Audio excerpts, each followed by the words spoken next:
Okay, good evening and welcome to the Stearns County Board of Adjustments public hearing for February 25th, 2021.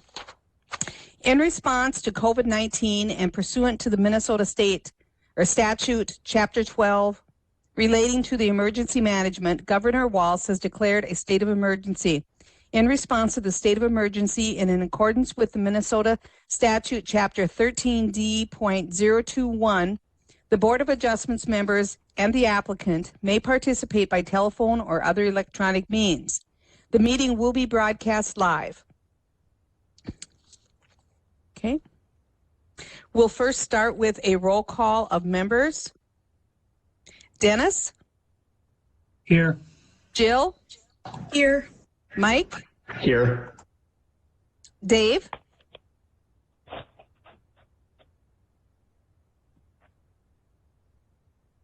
Dave? Here. Okay. Jake? Here. And Jason? I'm here. Okay, thank you. Okay. We'll begin this evening with the Pledge of Allegiance. I pledge allegiance to the flag of the United States of America and to the republic for which it stands, one nation, under God, indivisible, with liberty and justice for all. Bonnie, did you hear me? This is Dave Gamrod. Yes, we hear you. Okay. I just didn't know if it came through. Yes, we hear you. Thank you. Just some general information about our meetings. Just to know that all of our testimony is being tape recorded this evening for the record. And if you're going to speak, please say your name and your address for the record, and then go ahead with your testimony after you've been recognized by the chair. The members of the Board of Adjustment are appointed by the County Board of Commissioners with one member from each of the 5 commissioner districts, one member at large, and one member appointed by the Planning Commission. I'll give a brief overview of how our proceedings work. I begin by reading the variance request, and that opens the public hearing. And while I'm reading the request, if the applicants could be ready to speak with us, and I will check with you if you're there, and then let you know that we'll get back to you. And then I will ask the Environmental Services staff to provide us with a brief overview of the request and any correspondence that we might have received regarding that request. Then I will go back to the applicant, and you can share with us your thoughts about your application. And once that is completed, the board will discuss the request and ask any questions of staff or the applicant, or if there's anyone from the public. And I believe there is probably not anyone from the public joining us for any of our requests this evening. Upon completion of the board questions, then I'll ask the board members for a motion to close the public hearing. Once the public hearing has been closed, there will be no further input from the audience, the applicant, staff members, unless recognized by the chair, or if one of the board members has a question that they need for clarification. Once the public hearing is closed, there'll be no more input, and then we will do findings and finalize with a decision on the request. So our first request this evening, our first item this evening is to approve the January 28th board meeting minutes. Any corrections or additions to those minutes? I would make a motion to approve. We have a motion to, and we have a second. Is anyone opposed to approving the meeting minutes for January 28th? Hearing none, the meeting minutes are approved. The first item on our agenda for this evening, regular item, is to consider a request from Travis Ritter and Jennifer Rahn of Freeport, Minnesota from Section 6.7.6B of the Stearns County Land Use and Zoning Ordinance 439 to construct a new feedlot greater than one animal unit in size on 3.4 acres in an A40 zoning.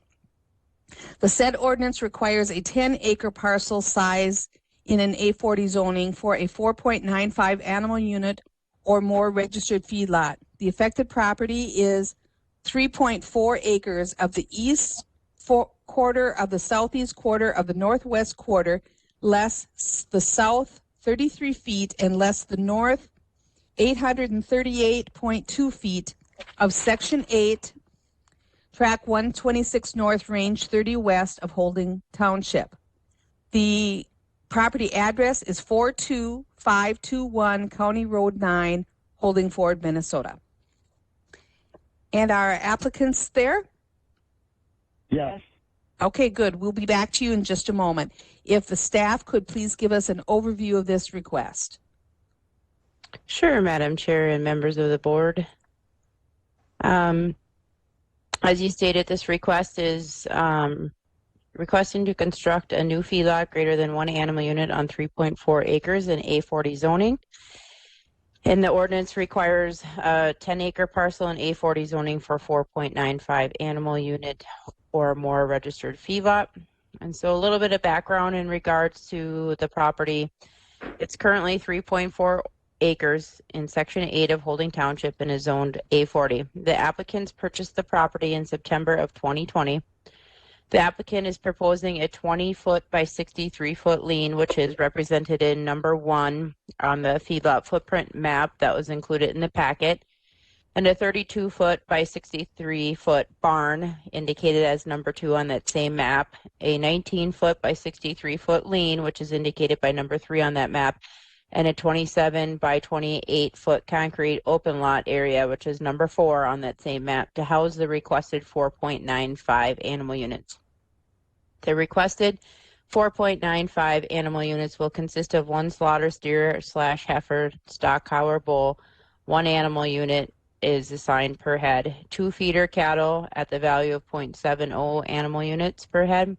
1 calf at 0.50 animal units per head, and 2 swine between 55 and 300 pounds, which is a 0.30 animal unit value per head. 2 mini horses or ponies at a 0.40 value per head, and 2 sheep or lambs at 0.10 animal units per head, and 5 goats, which are valued at 0.15 animal units per head.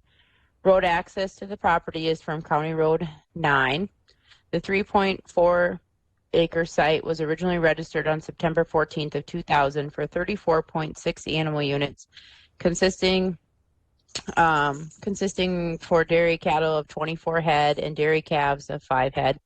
The parcel has been 3.40 acres in size since 1995 or before, and it is considered a lot of record. The site was deactivated in 2015, which resulted in the loss of status as a legal nonconformity. In 2015, the owners at that time submitted feedlot registration and change of ownership paperwork that stated that the feedlot had not had animals since 2012.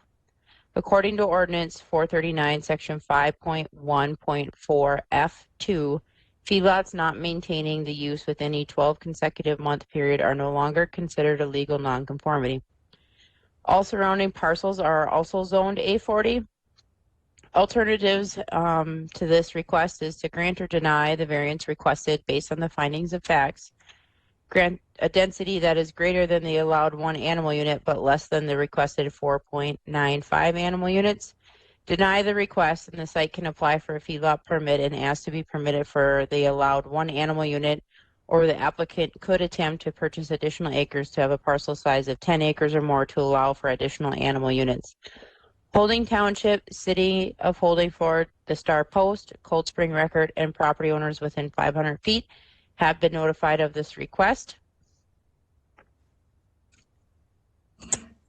And that's all I have at this time, Madam Chair, members of the board. So.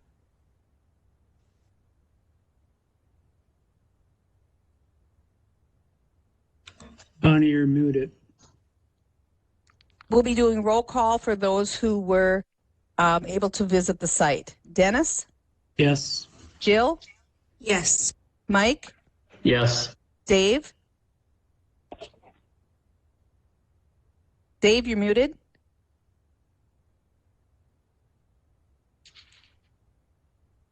We'll come back to Dave. Jake Yes. and Jason? Yes. And I also visited the site. And Dave, I see thumbs up, so that must mean that you visited the site. Thank you. All right. If we can go back to the applicant now, and if that person could share with us information about your request.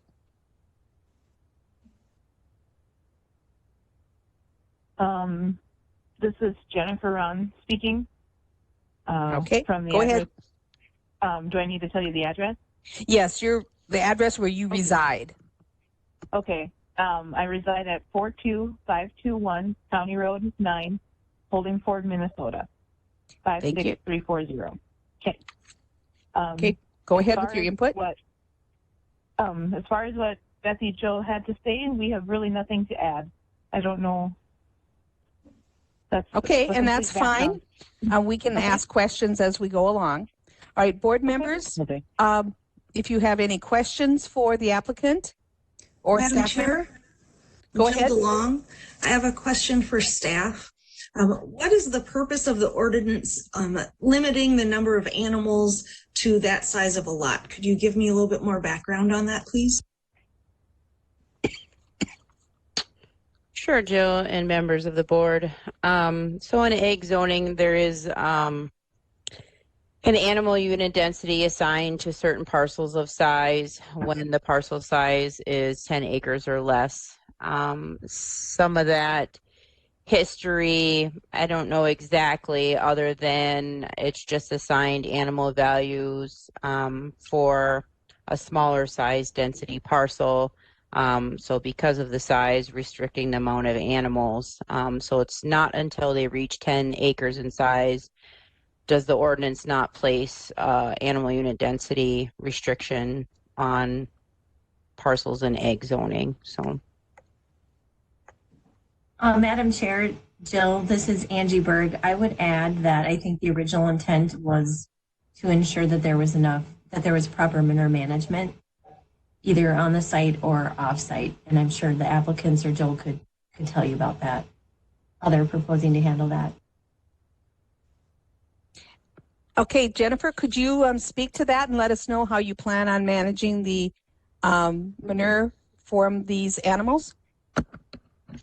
As included in the packet, we have two locations that we're able to deposit the manure. One is Ethan Smith has an acre, how many acres? An 80-acre field. An 80-acre field that we are allowed to put the manure on, as well as Travis's parents. They have pumpkin patches where they sell the pumpkins in the fall, and they always look for manure as well. So we are able to haul it there. It's just outside of Avon, their location. And Ethan's is by St. Wendell.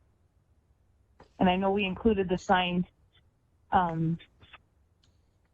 contract kind of thing with the addresses of where we would be putting the manure. And yes, thank you. We do see those up on our screen right now. Okay. Okay.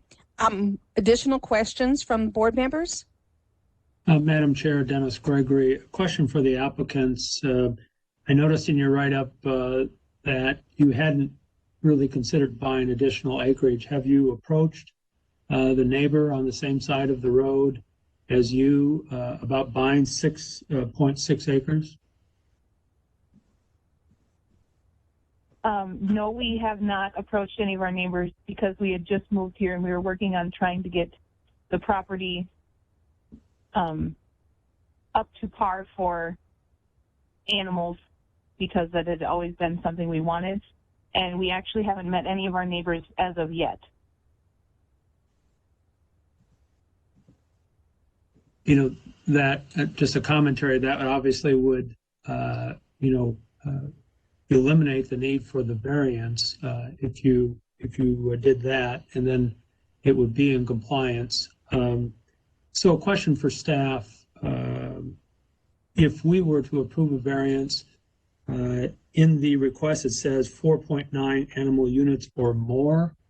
Would we be able to limit that to 4.95 or some other number?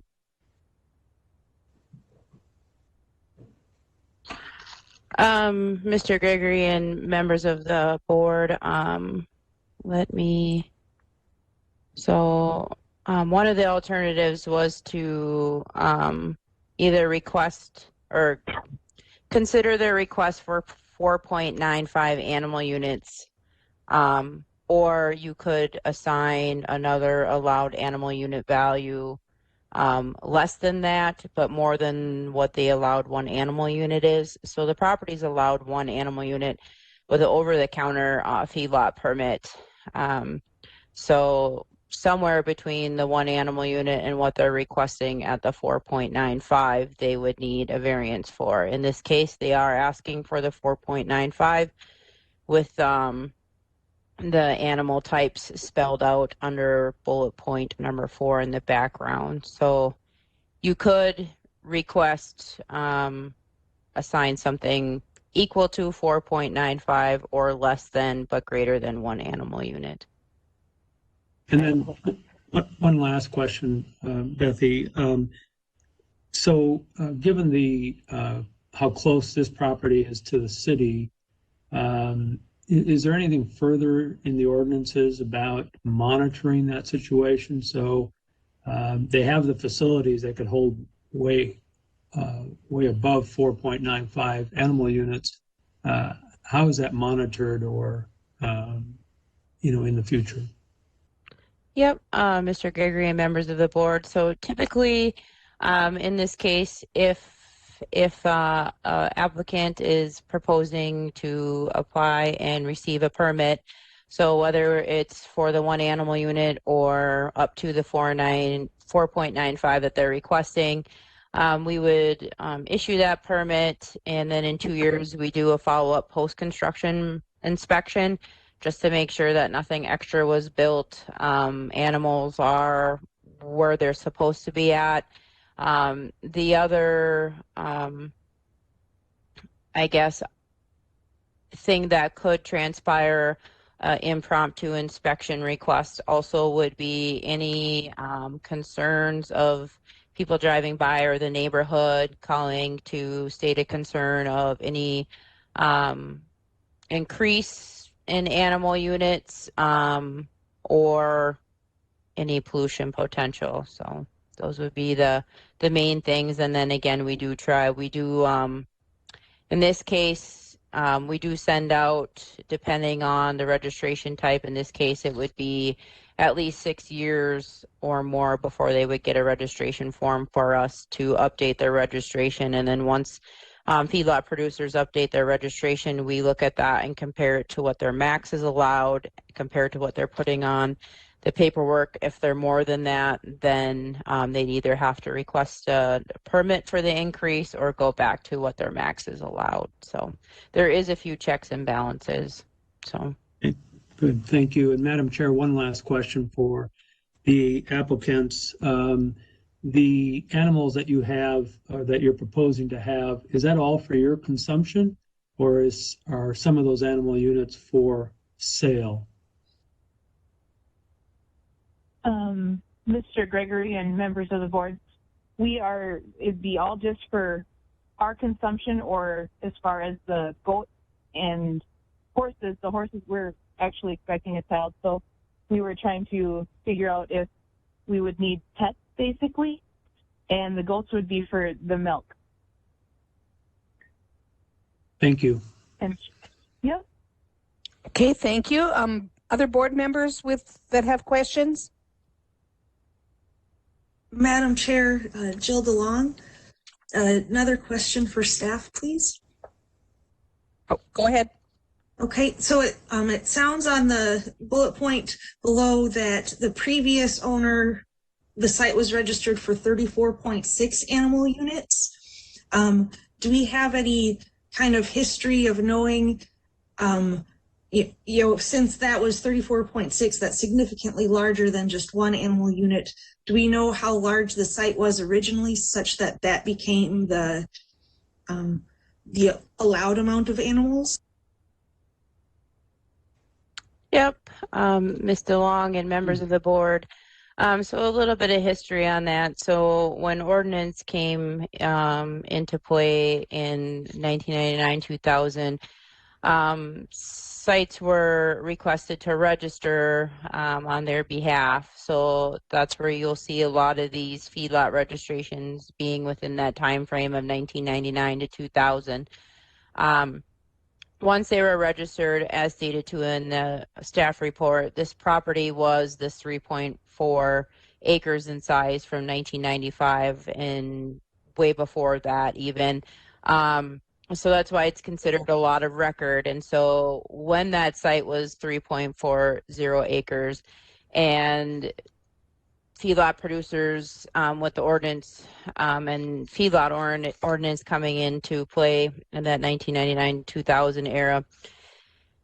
When they registered, they were allowed to operate as they were registered for because they were pre-existing ordinance, I guess, setbacks and requirements coming into play. So that's how the feedlot in 2000 was registered for the 34.6 animal units, with the property being that small in size, 3.40. So they would allow to stay 34.6 animal units as long as a 12 consecutive months time period didn't go by without having any animal units on there. And so that did happen in the transition of the ownership in 2015. So there was a new ownership in 2015, and then the applicants bought the property in 2020. So once that 12 consecutive months comes into play, then basically they lose their legal nonconformity. And so that's why they are here in front of you today requesting more than the one animal unit that would be allowed under today's ordinance standards for a property of 3.40 acres zoned A40. Thank you. Thanks. That's what I needed to understand. So thank you for letting me know. Yep, no problem. Okay, any other questions before we go to findings? I'm hearing none. I believe we're ready for findings of fact. So then we will You got a close the Madam public Chair. hearing. I'll move to close the public hearing. Yeah, Madam Chair, I was just going to state that too when the public hearing part came, that I didn't receive any written correspondence. I did receive one phone call last week in regards to concern about property owner across the road, if he were to build a home next year, how this would affect him. And because it's less than a 10 animal unit request, we don't look at the 700-foot residential to feedlot setback. So that was the only discussion I had with anybody publicly about the request. So Okay, all right. So then if we're ready to go with findings, we need to close the public hearing first. So we have a motion to close the public hearing? Madam Chair, Mike Kane, I'll close the public hearing. Okay, and do we have a second? Jason Crone seconds. And anyone opposed to closing the public hearing? Hearing none, the public hearing is now closed, and we will move on to findings. Number one, the proposed use is allowed in the zoning district in which a subject property is located, yes or no? Madam Chair, Jason Crone, it is in an egg zoning district, and feedlots are allowed within that unit. Okay, we have a yes for number one. Does anyone disagree with yes for number one? Then we will mark that as unanimous yes. Number two, the variance will be in harmony with the general purposes and intent of the official controls and any related ordinances, yes or no? Madam Chair, Jill DeLong, yes, it will be in harmony. As we heard from staff, one of the general purposes of the official controls is that the property has enough land to handle the manure, and the applicant has already 2 different places that they can put the manure. So I believe it is in harmony. All right, we have a yes for number 2. Does anyone disagree with yes for number 2? Hearing none, I'll mark that as unanimous yes. Question number 3. The variance will be in be consistent with the comprehensive plan, yes or no?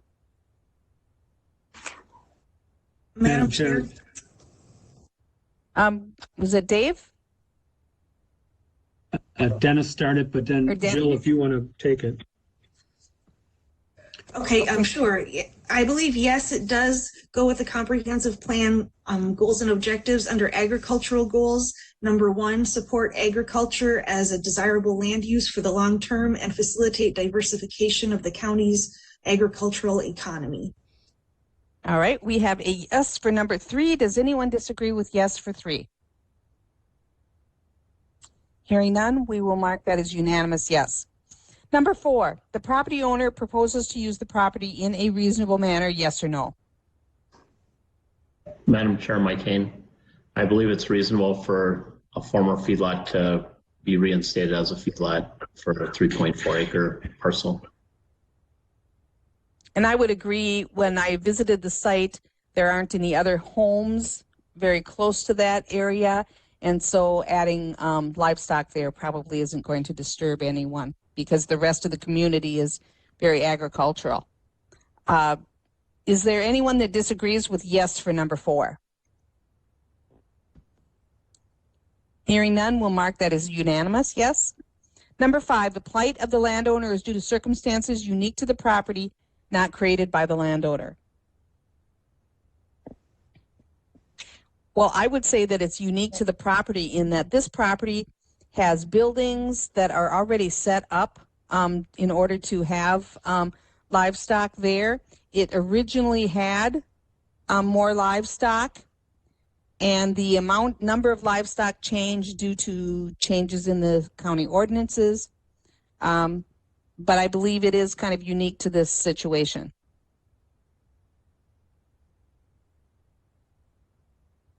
Any other comments for number 5? Anyone opposed to yes for 5? Hearing none, I'll mark it as unanimous yes. Number 6, the variance if granted maintains the essential character of the locality. Madam Chair, Dennis Gregory. As you had mentioned earlier, it is an agricultural area, so it does not change the essential character. Okay, we have a yes for number 6. Anyone opposed to yes for 6? Hearing none, we'll mark it as a unanimous yes. Number 7, the need for the variance involves more than economic considerations, yes or no? Madam Chair, Jason Crone, I think it's relevant that this was a feedlot far before there was an ordinance in place restricting that. So I think that's relevant in this case, and it doesn't have as much to do with economics as it does to do with a creation of an ordinance. Okay, does anyone disagree with yes for number 7? Hearing none, we'll mark that as unanimous yes, and we are ready for a motion. Madam Chair, Dennis Gregory, I'd make a motion that we approve the applicant's request for a variance to construct a new feedlot with 4.95 animal units or less on 3.4 acres of their property. Okay, we have a motion. Is there a second? Madam Chair, I have a question. Okay, go ahead, Jill, with your question. Yeah, so my question is, so 4.95 animal units, does that mean for the whole lot or is that per acre? Because it looks like the requested 4.95 animal units, I counted up, it sounds like 15 animals. So if that's 15 animals, but then also with the staff's comment of someone might want to build a home nearby and it has to be less than 10 animals, that's where I have a question on if we should put a limit on the animal unit. Okay, I think maybe where the confusion is coming is the difference between the number of animals and the number of animal units, because as listed in the report, 5 sheep or 5 goats do not count as 5 animal units. Madam Chair and Jill, yeah, that is correct. So the animal units is the 4.95, and then the head count, each animal unit has a value assigned to it. So when you take each one of those animal units and times it by their value, that's how you will get the 4.95 total. So, and then anything, And Yep. it's for the total acreage that they own. Yep, not per acre. So total would be 4.95 animal units, not head count, which the 4.95 is less than 10 animal units when the 700 would kick in. So, Okay, thank you for clarifying for that. So then I would second the motion. Thank you.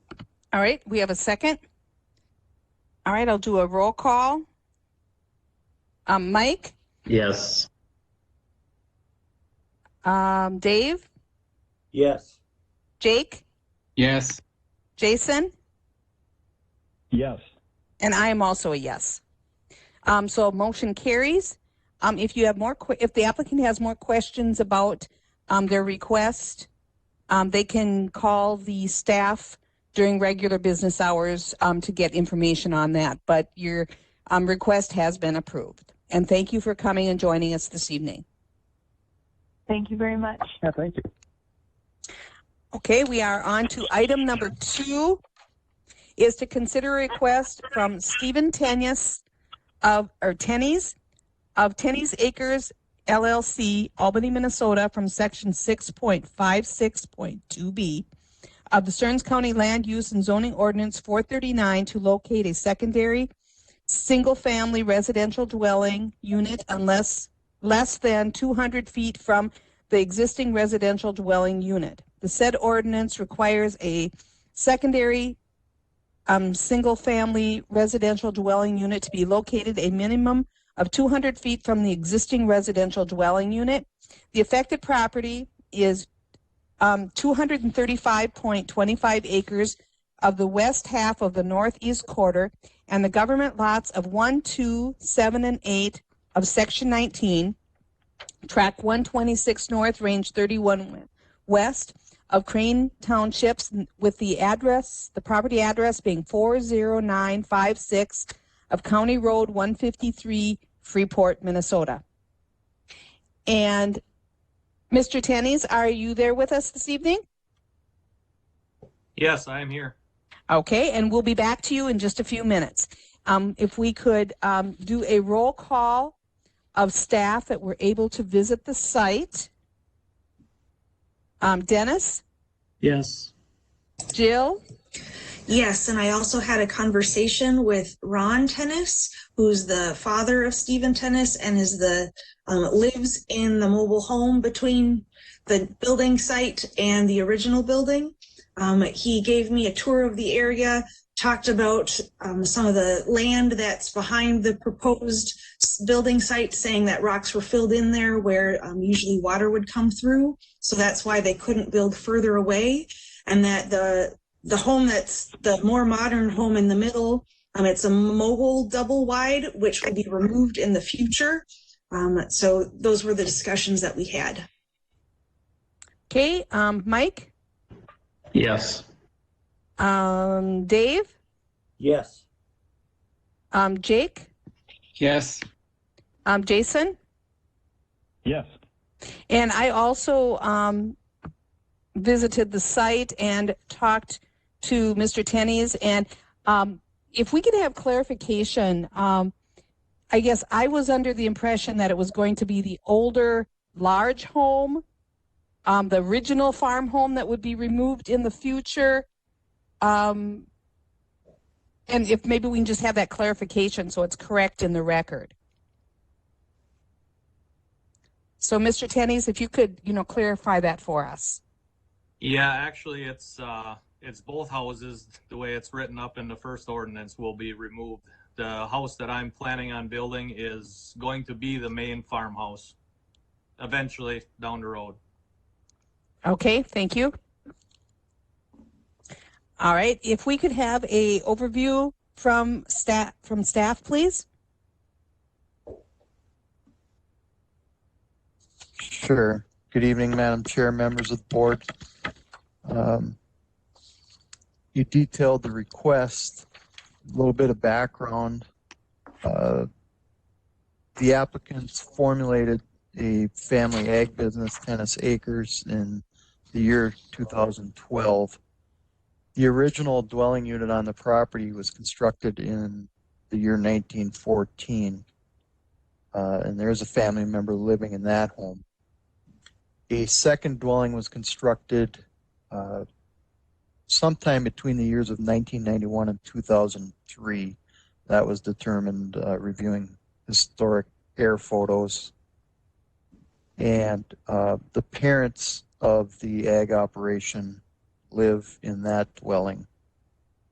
Both of those dwellings are served by a single septic system, and that was newly installed in the year 2006.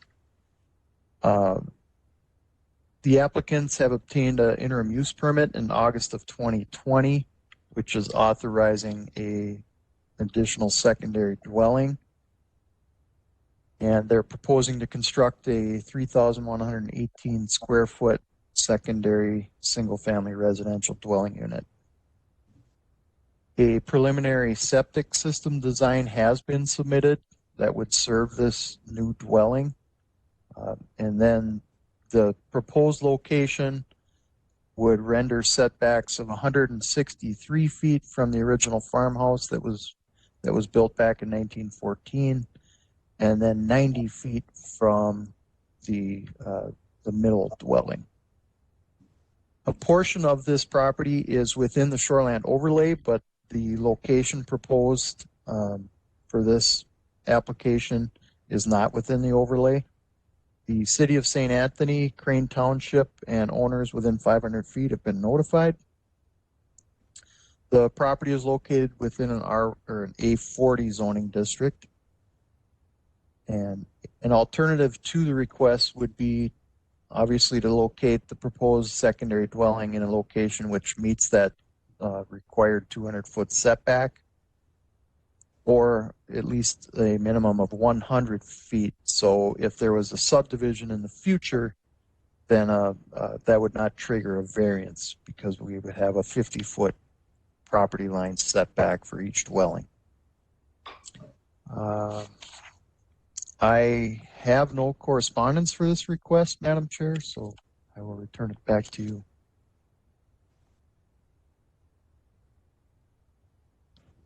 Okay, thank you. If the applicant has any comments they would like to share with us at this time? No, I think Dave pretty much covered everything that that we had talked about, so I'm good here. Okay, and we'll have you available if we have questions. Board members, do any of you have questions for either the applicant or for staff members? Madam Chair, Dennis Gregory, question for the applicant. Just for clarification, when the third home is built, will there be family members in each one of the homes on the property? And then what event or events need to take place or will take place, however you want to say it, in the future that will have the 1914 house and the mobile or manufactured home removed from the property?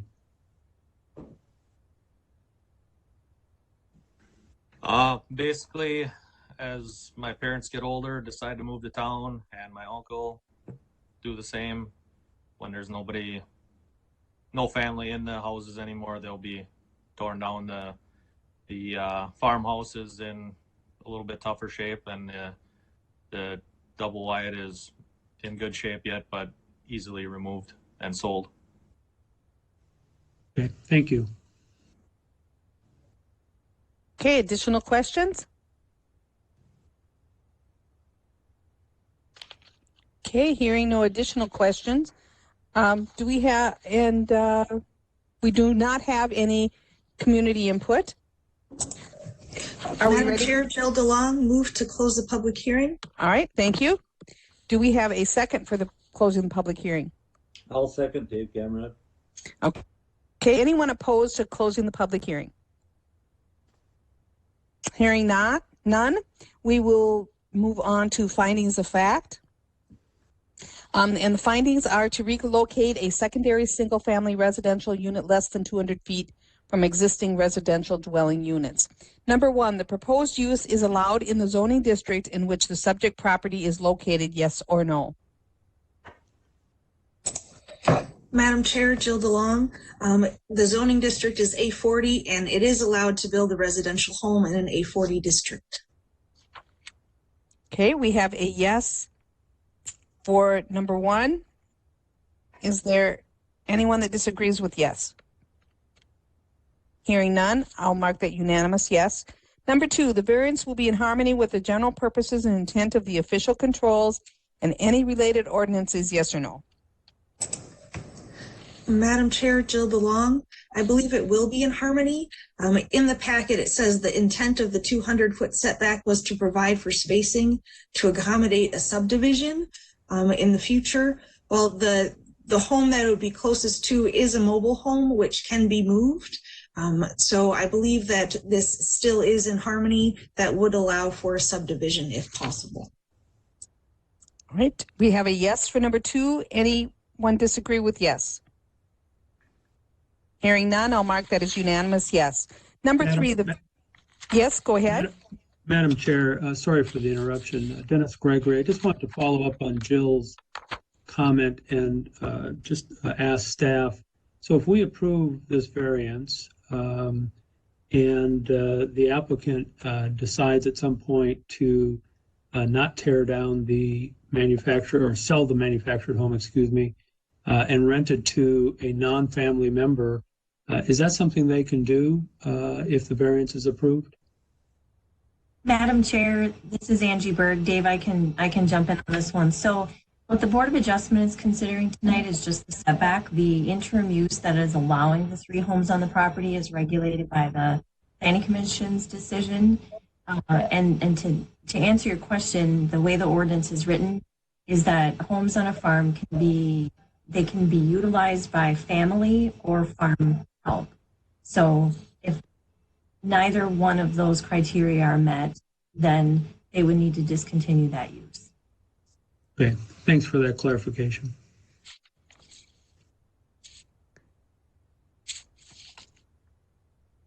Okay, then are we good with a unanimous yes for number 2? Anyone disagreeing with yes for 2? Okay, we'll move on to number 3. The variance will be consistent with the comprehensive plan, yes or no? Madam Chair, Jason Crone, I think it will be under the agricultural goals. Number 4, strive for and support higher farm profitability and family farm stability. And I'd emphasize in this case the family farm stability. All right, we have a yes for number 3. Anyone disagree with yes for 3? We'll mark that as unanimous yes. Number 4, the property owner proposes to use the property in a reasonable manner. Madam Chair, it's Mike Hain. I believe it's reasonable to want to build a new updated house considering the options on that property are a dilapidated original farmhouse and a double-wide manufactured house. All right, we have a yes for number 4. Anyone disagree with yes? All right, we'll mark that as unanimous yes. Number 5, the plight of the landowner is due to circumstances unique to the property, not created by the landowner. Madam Chair, Dennis. Go ahead, Dennis. Madam Chair, Dennis Gregory, I think it is unique to the property, given, as Jill mentioned, the stone pile that was buried, and it is the flat area on the farm versus any other area which has more slope in it. All right, so we have a yes for number 5. Does anyone disagree with yes for 5? Hearing none, we will mark that as unanimous yes. Number 6, the variance if granted maintains the essential character of the locality. Madam Chair, Jill DeLong, I don't believe that adding one more home to this family farm will change the character of this farm-based locality. All right, we have a yes for number 6. Anyone disagree? We'll mark that as unanimous yes. Number 7, the need for the variance involves more than economic considerations. Madam Chair, this is Dave Gamrod. Go ahead. I believe that it doesn't involve economics other than the fact that it takes a long time to transition families through a farm and to pass it on. So I think it's a good deal. Okay, we have a yes for number 7. Does anyone disagree with that? All right, hearing none, we'll have a motion to, we'll have someone ready to make a motion. Madam Chair, Dennis Gregory, I would move that we approve the applicant's request to locate a secondary single-family residential dwelling 163 and 90 feet from the existing single-family residential dwelling units on the property. All right, we have a motion. Is there a second? Madam Chair, Mike Kane, I will second that. All right, we have a motion and a second. I'll do roll call. Jill? Yes. Dave? Yes. Jake? Yes. Jason? Yes. And I am also a yes. So motion carries. You can go ahead and move on to your next step at the Planning Commission. Okay, and thank you for coming this evening. Thank you. All right, the next item on our agenda this evening is to consider a request from Frank and Sandra Woletz of Sartell, Minnesota, with sections 5.1.2C2 and 3 and 10.2.11A, 1A, 2B, and 3C of the Stearns County Land Use and Zoning Ordinance 439 to expand a legal non-conforming residential dwelling unit ahead of the established building line and less than 50 feet from the big upper Spunk Lake, classified as a recreational development, and to construct a deck exceeding 15% of the existing principal structure setback. The said ordinance requires additions to be constructed behind the established building line, no closer than 50 feet from the lake, and the decks not to encroach further than 15% of the existing principal structure setback.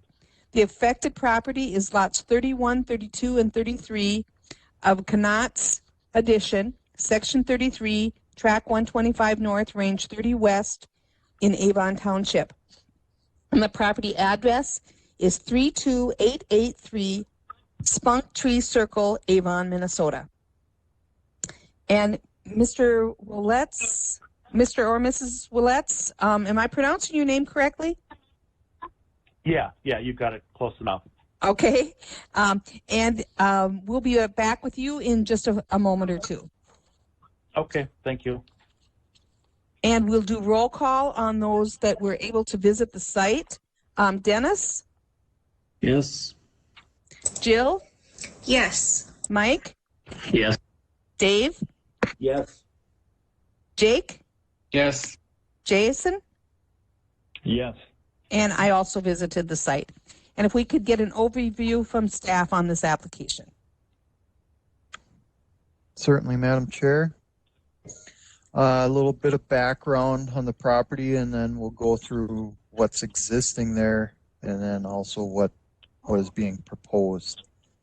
So the owners purchased this property in November of 2020. It's lots 31 through 33 of Connaughts Addition. That was platted in 1905, obviously prior to any official controls. The property is located in R1 zoning. The lot size is 22,555 square feet, or 0.52 acres per the certificate of survey that was submitted with the application. The existing residential dwelling is 27 by 48, which is 1,296 square feet, and that was originally constructed in 1968. The total heated square footage of the existing dwelling unit is 2,268 square feet. There's 3 bedrooms in the current structure. These numbers are per our county assessor's records. There's an existing 24.75 by 26.75 detached garage, and that was constructed in 1991. There's a valid construction permit on record for that. Per the submitted certificate of survey, the existing dwelling has a setback of 42.2 feet from the lake, and that's obviously within the 50-foot shore impact zone. There are no decks currently on the existing structure, and the lot coverage is at 20.5%. Now for the proposal. The owners would like to construct a 677 square foot residential dwelling unit addition that would have a crawl space underneath, and that's going to be flush with the existing home. So again, of setback from the ordinary high water level of 42.2 feet. And part of that addition then would also include a 23 by 26 attached garage. So you're totaling, without the crawl space, of 1,275 square feet. They also would like to construct a dormer / attic on the lakeside, the existing roof line. That's 498 square feet.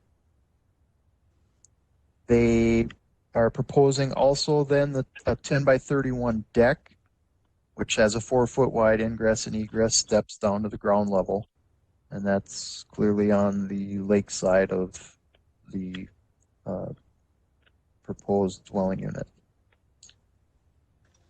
The ordinance would allow, under the 15% rule, a deck construction of 6 feet and 4 inches towards the lake. So you take 15% of the existing structure setback, if that structure was constructed prior to June 26th of 1972, which it was. The deck that's being proposed would result in a setback to the lake of 32.3 feet. They also are constructing a new covered front entry that's going to be at or behind the established building line. So the proposed dwelling garage addition and the dormer addition and deck are all located in the shore impact zone and ahead of the established building line. There won't be any new bedrooms in the proposal, and the lot coverage per their certificate of survey would be 24.9%. And if the request would be granted, they will be drilling a new well because the current well location is within that proposed addition footprint. This property is, of course, in the shoreland overlay. It's a recreational development lake, Upper Spunk Lake, and that lake is on the list of impaired waters. The septic is sized for 3 bedrooms. It's quite dated. It was installed in 1976, and that was certified compliant on October 20th of 2020. We did get feedback from Stearns County Soil and Water Conservation District, and they would recommend that an engineered stormwater management plan be submitted for this project if there was a granting. Alternative would be to construct an addition on the southern half of the existing dwelling that would put that addition behind the established building line and then outside of the shore impact zone. An additional alternative would be to construct a deck, again, under the 15% rule, 6 feet 4 inches towards the lake. Avon Township, the City of Avon, Avon Area Lakes Association, the DNR, and property owners within 100 or 500 feet, excuse me, have been notified. And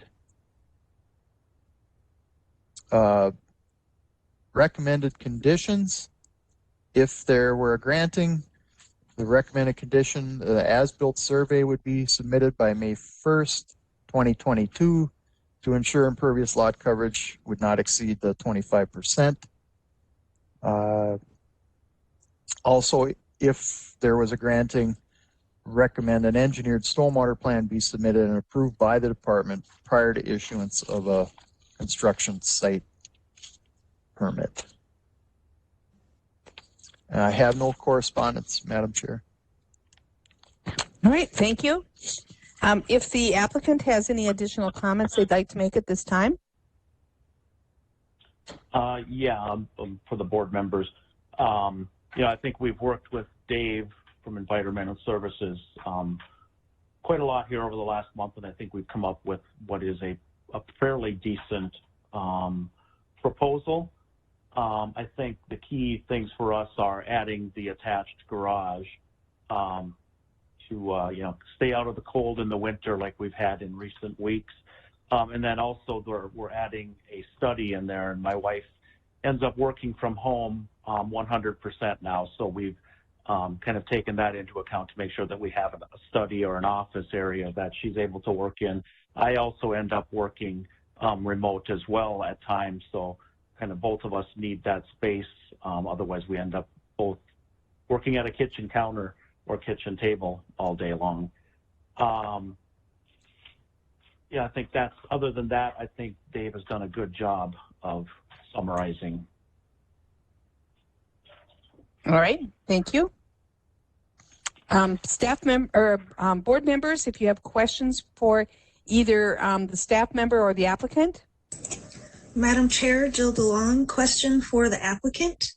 Can you tell me why the deck is 10 feet, and if there's any reasons why you did not want to make it only 6 feet to fit into the 15% rule? Yeah, I think so. The 15% rule, if I recall, and Dave would have to comment, it says 15% not to be any closer than 30 feet. And so even if we did stay 10 feet, we still stayed, we ended up at 32 feet from the lake. And honestly, a 6-foot deck was just too small, honestly. There's not really room to put a table and still be able to walk around at that point on the deck. So that was the main reason. Okay, thank you. Additional questions? Question for the applicant. In your write-up, you indicated that that it didn't impact the sight line, but the house to the northwest, if you put an addition on that side of that residence, clearly would impact their sight line, would it not? I think if you look at the house, which is to the northwest, which is on the upper part of your screen here, or up the upper part of the picture, their deck and their gazebo, I believe they have, or sunroom, is all located on the other side of the home and somewhat behind their existing home already.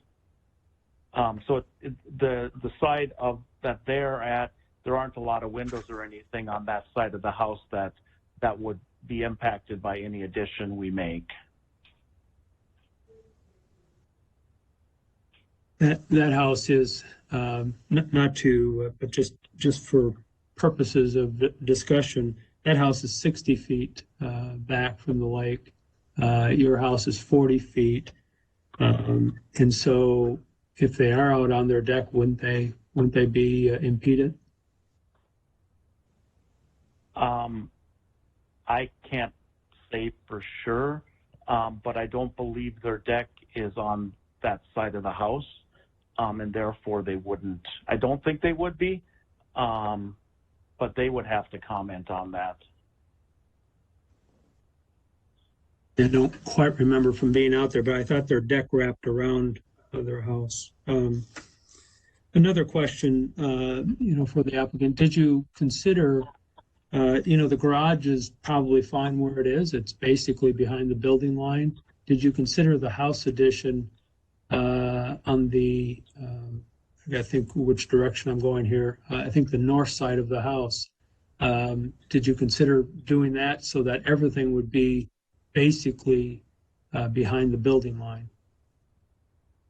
Yes, are you talking the house addition on the front part of the house?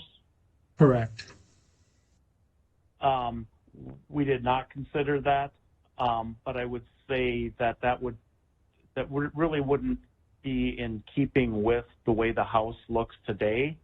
Our goal was to really, when we purchased the house, we really liked the way the brick house looked. and this would be straying from that a fair amount. And then that would also impact the septic area and the room that you had for a septic, because the septic is in that area. So I think you'd run into setback issues with the septic, but I think Dave would have to comment on that. And then one last question for the applicant. The deck that you're proposing to put up, how is it, I can't think of the right word, what post or whatever are you going to use to support it? And what is going to be underneath the deck? So it could be some type of a paving stone, but I guess we really haven't thought about that. We would consider a permeable paver. I don't think it really changes the amount of coverage, but I think we would consider a permeable paver under there so that the water could soak through under the deck as well. But the house is definitely a walkout, so you could walk out under the deck, and that would be the goal. Does that answer your question? Yes, it does. Thank you. Madam Chair, Go ahead. I have a question also for the applicant. Are you in agreement that a engineered stormwater management plan would be something you're willing to do? Yeah, I think if we can come to agreement on the other items, my understanding is that's more of a how do we direct the water to not impact the runoff into the lake, and we are not opposed to that. I think that would make some sense. Our goal is to not, is to protect the shoreline and those types of things. So anything that we did as far as landscaping would definitely be in that regard, where we would want to make sure that we're not impacting the shoreline. So getting some type of an engineering review is not unreasonable. Madam Chair, this is Angie. Yes. Go ahead, Angie. If I could just clarify so there's not any confusion later for the applicant, if an engineered stormwater management plan is required, in the event that the Board of Adjustment would deny the variance, it would be several $1,000s typically to hire the engineer, and even more than that to install a best management practice. So I just don't want it to be there are any surprises on the applicant's behalf if he would agree to this and not really understanding what exactly that would mean. It's different than what the Board of Adjustment sees in terms of recommendations from SWCD, where it can just be a rain garden or just be an infiltration basin. This is a full-fledged engineer plan. Okay. Yeah, and I guess my discussions was more around we would be willing to consider some type of rain gardens or things like that to make sure that we had, when we put rain gutters on, that it would be directed to rain gardens, those types of things to control the runoff. I don't know that we necessarily talked about the full engineering study. So that would be a little bit of a surprise for us, and I don't know that we would want to take on that additional cost. Madam Chair, Jill DeLong, question for staff, please. So just to clarify my understanding of what the adjustment application is for, so this is a legal non-conforming residential dwelling unit, and my understanding is that a legal non-conforming residential dwelling unit currently are not allowed to have any kind of expansion without a variance request. Is that correct? Madam Chair, Jill, this structure is within the shore impact zone, and so the ordinance does not allow for additions to structures within the shore impact zone. So yeah, that's triggering the variance. Okay, thank you. I just wanted to be sure I understood that was part of why it needed a variance. Thank you. Okay, any other questions from the board members for either staff or the applicant? Dave Camerad, I have a question for the staff. Was there a plan developed by the Soil and Water for this particular project?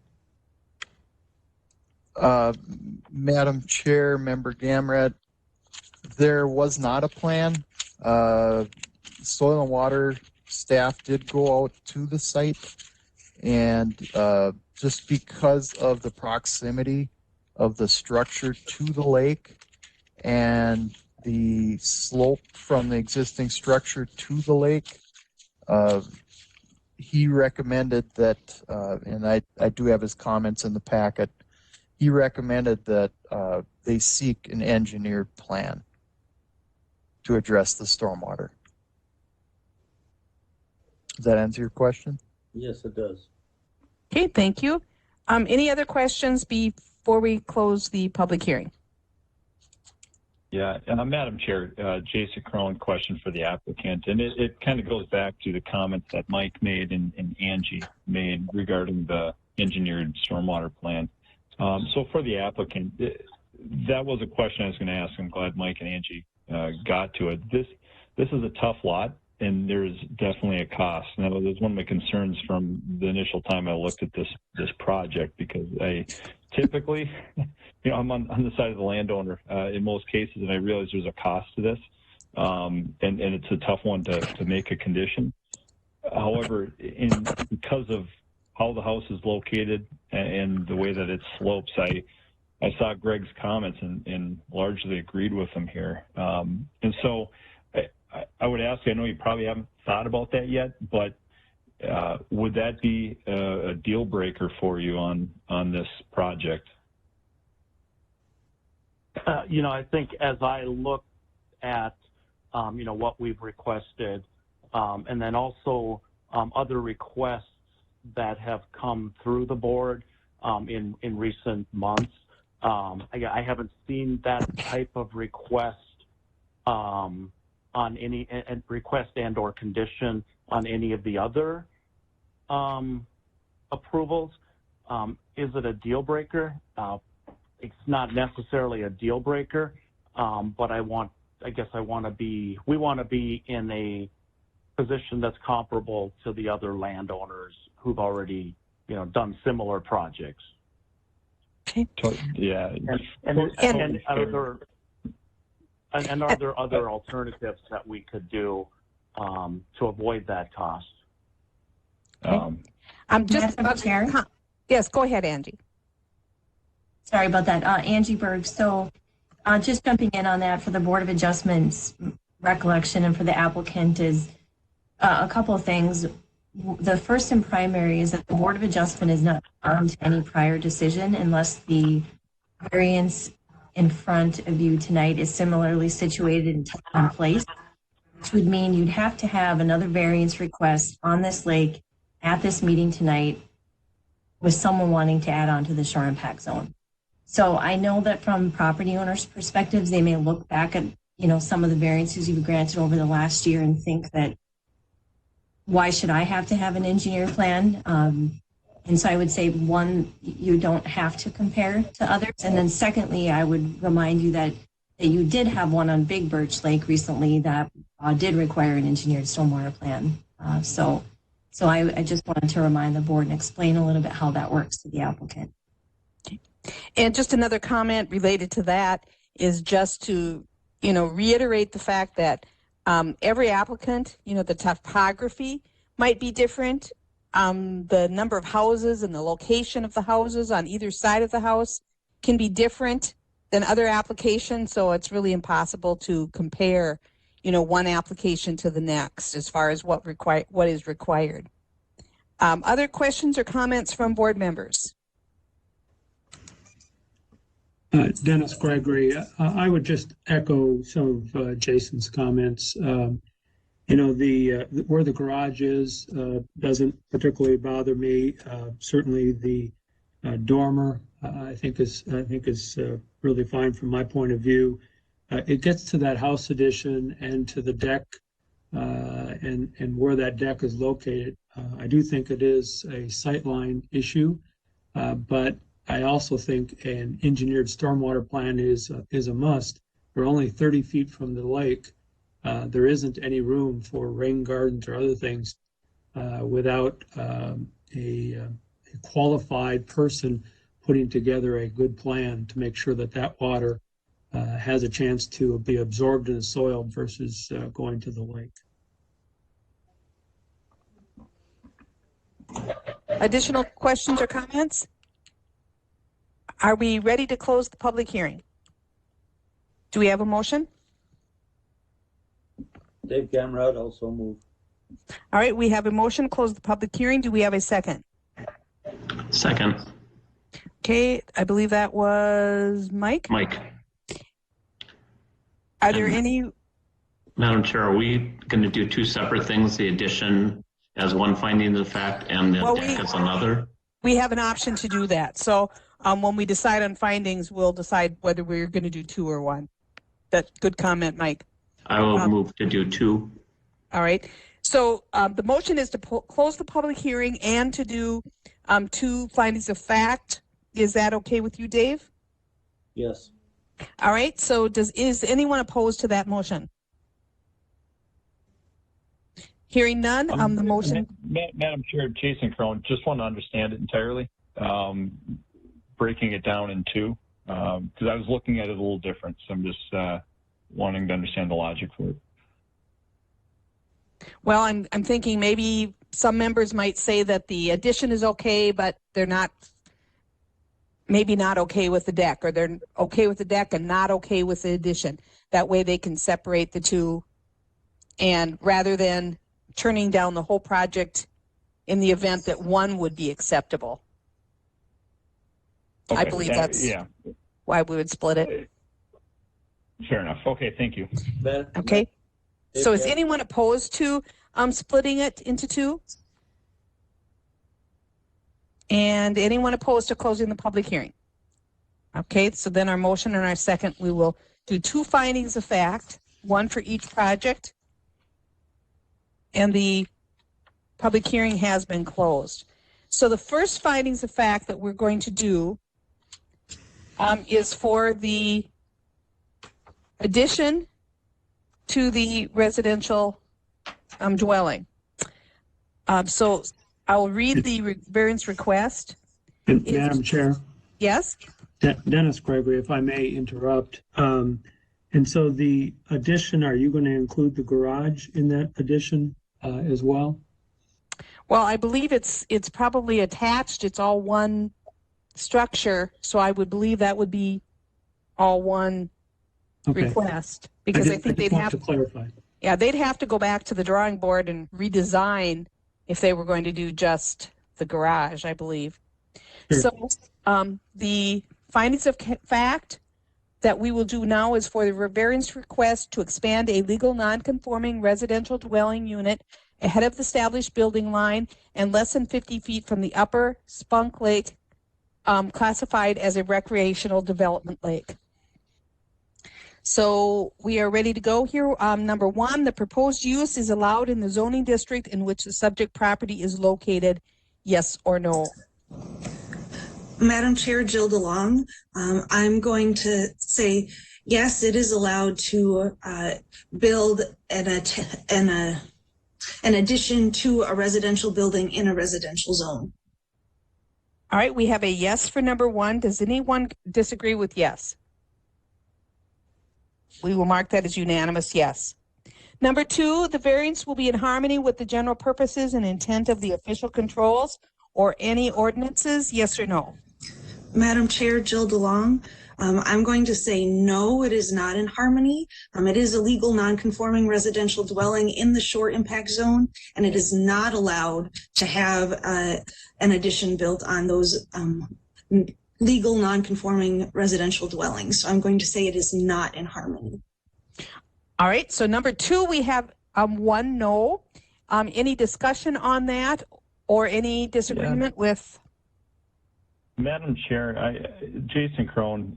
Okay. So what I'm gonna say yes with a condition. So the intent of that ordinance and the reason that was set up is to prevent stormwater runoff and things from damaging shorelines and obviously runoff into the lakes. And so I'll say that with a caveat. That's why the stormwater or engineered stormwater I think is critical in this case. If you can take care of the stormwater then I'd say yes. It's in harmony. Other people are living on the lake, and that it falls within the reason that ordinance was put in place.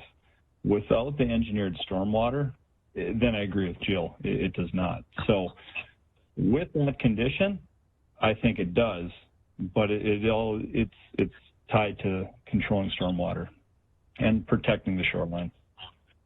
All right. So we have one no and one yes if we include the condition of the engineered stormwater plan. So I will do a roll call on the remainder of members. Dennis? I would vote no, and I would add that I continue to believe that the addition will impact the sight line of the house to the northwest. Okay, Mike? I would also vote no. Dave? I would vote no. Jake? No. And I also would vote no. So we have a no for number 2. On to number 3, the variance will be consistent with the comprehensive plan, yes or no? Madam Chair, Jill DeLong, under Lakeshore Living Policies, I'm going to say no for 2 different items.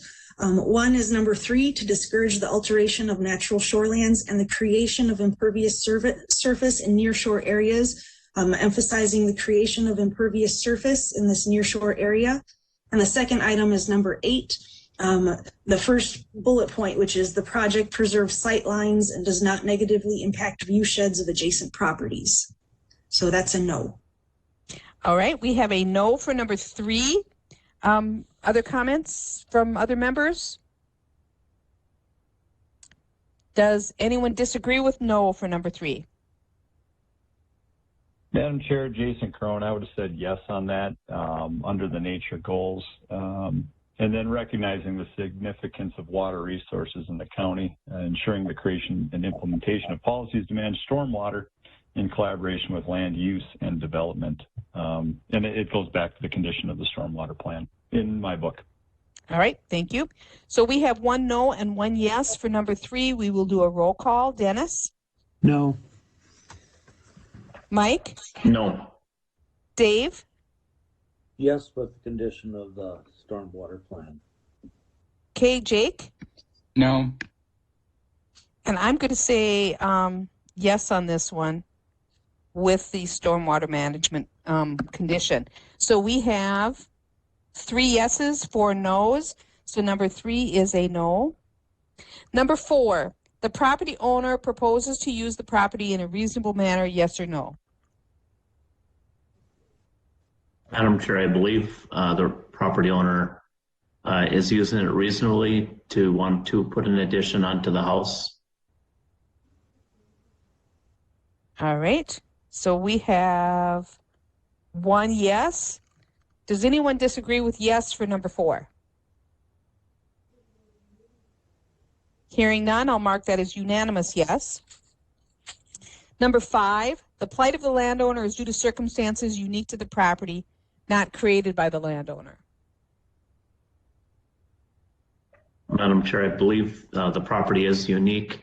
It's unfortunate that the property is so far in the shore impact zone, but that is a condition of the property when he purchased it. Right. We have a yes for number 5. Does anyone disagree with yes for 5? Hearing none, I'll mark that as unanimous, yes. Number 6, the variance, if granted, maintains the essential character of the locality, yes or no?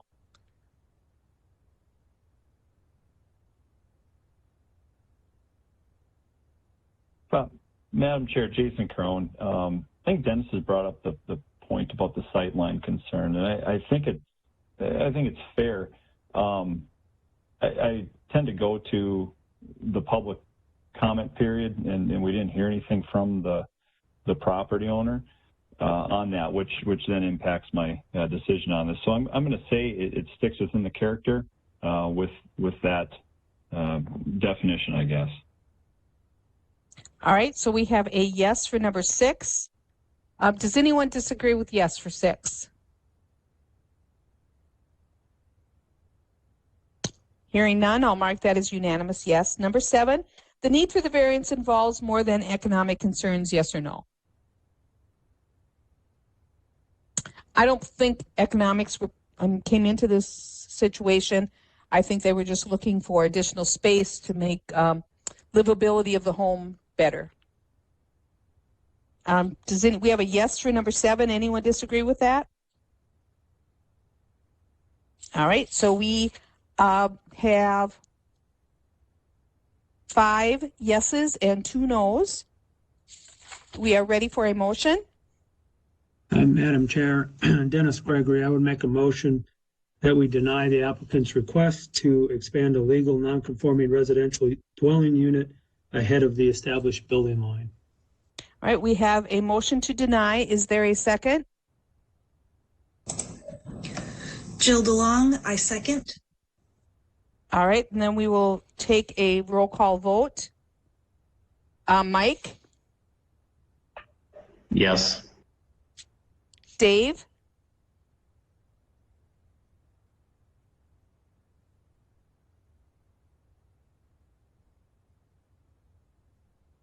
I'll come back to Dave. It sounds like I've lost him for a moment. Jake? Yes. Jason? I'm a no on that. And I am a yes. And back to Dave, are you there?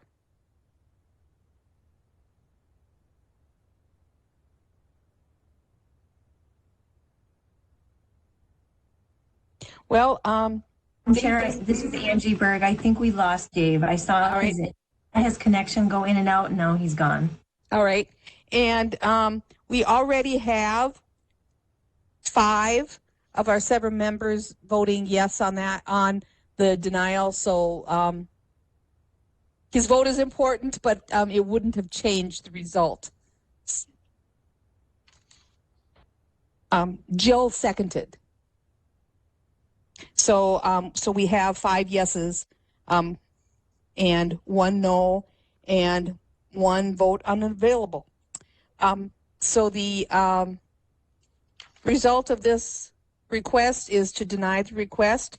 You can talk with staff during regular business hours as to your alternatives going forward. We're now going to look at the variance request for the deck. And this request is to construct a deck that exceeds the 15% of the existing principal structure setback. Number 1, the proposed use is allowed in the zoning district in which the subject property is located.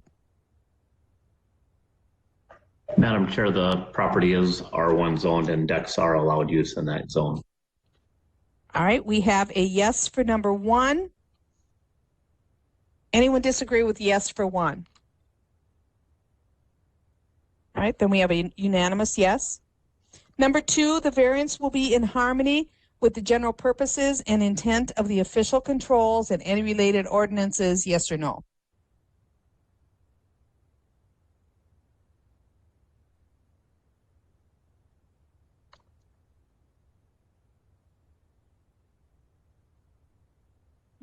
Madam Chair, I mean, I'll just go with my same comment from last time. Stormwater treatment condition, yes.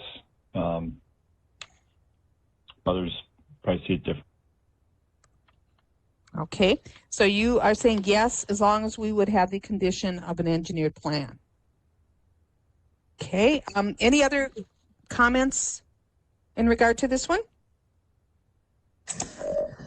Madam Chair, question for staff. Can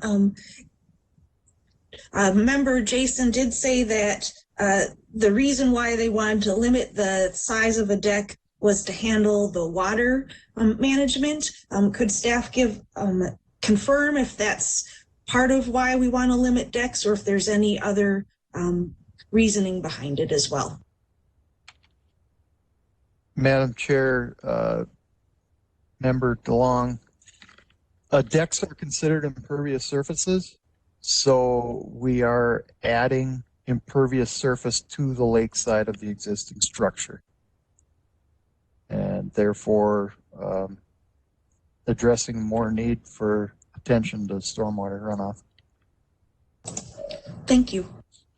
All right, we have one yes with the condition that we do an engineered plan. Do we have any other comments? Does anyone disagree with yes for number 2? All right, that would be a unanimous yes. Number 3, the variance will be consistent with the comprehensive plan, yes or no?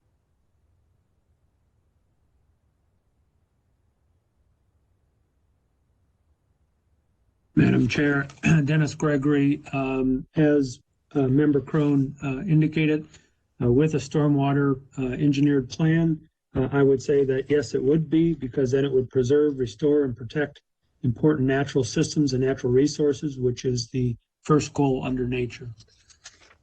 All right, so we have, for number 3, we have a yes with the condition that we require a engineered plan. Does anyone disagree with yes for number 3? I'll mark that as unanimous, yes. Number 4, the property owner proposes to use the property in a reasonable manner, yes or no? Madam Chair, Jill DeLong, I believe that wanting to build a deck on your lake home is a reasonable use of the land. Okay, we have a yes for number 4. Does anyone disagree? Mark that as unanimous, yes. Number 5, the plight of the landowner is due to circumstances unique to the property, not created by the landowner. Madam Chair, Mike Hain again. The property was purchased in the shore impact zone, so it's only to do with the property and not the landowner himself. All right, we have a yes for number 5. Anyone disagree? All right, we'll mark that as unanimous, yes. 6, the variance, if granted, maintains the essential character of the locality, yes or no? Madam Chair, Dennis Gregory, there are other homes in the neighborhood who have decks, and so I think it would not alter the essential character. All right, we have a yes for number 6. Anyone disagree with that? Okay, moving on to, all right, Dave is back with us, but with audio only. So Dave, do you hear us? Yes. Okay, thank you. Yes, I do. All right, number 7, and have you been hearing us do the findings of fact? I was off until just now. All right, all right. My hotspot overheated or did something funny, and it just dumped me off. Okay, that's fine.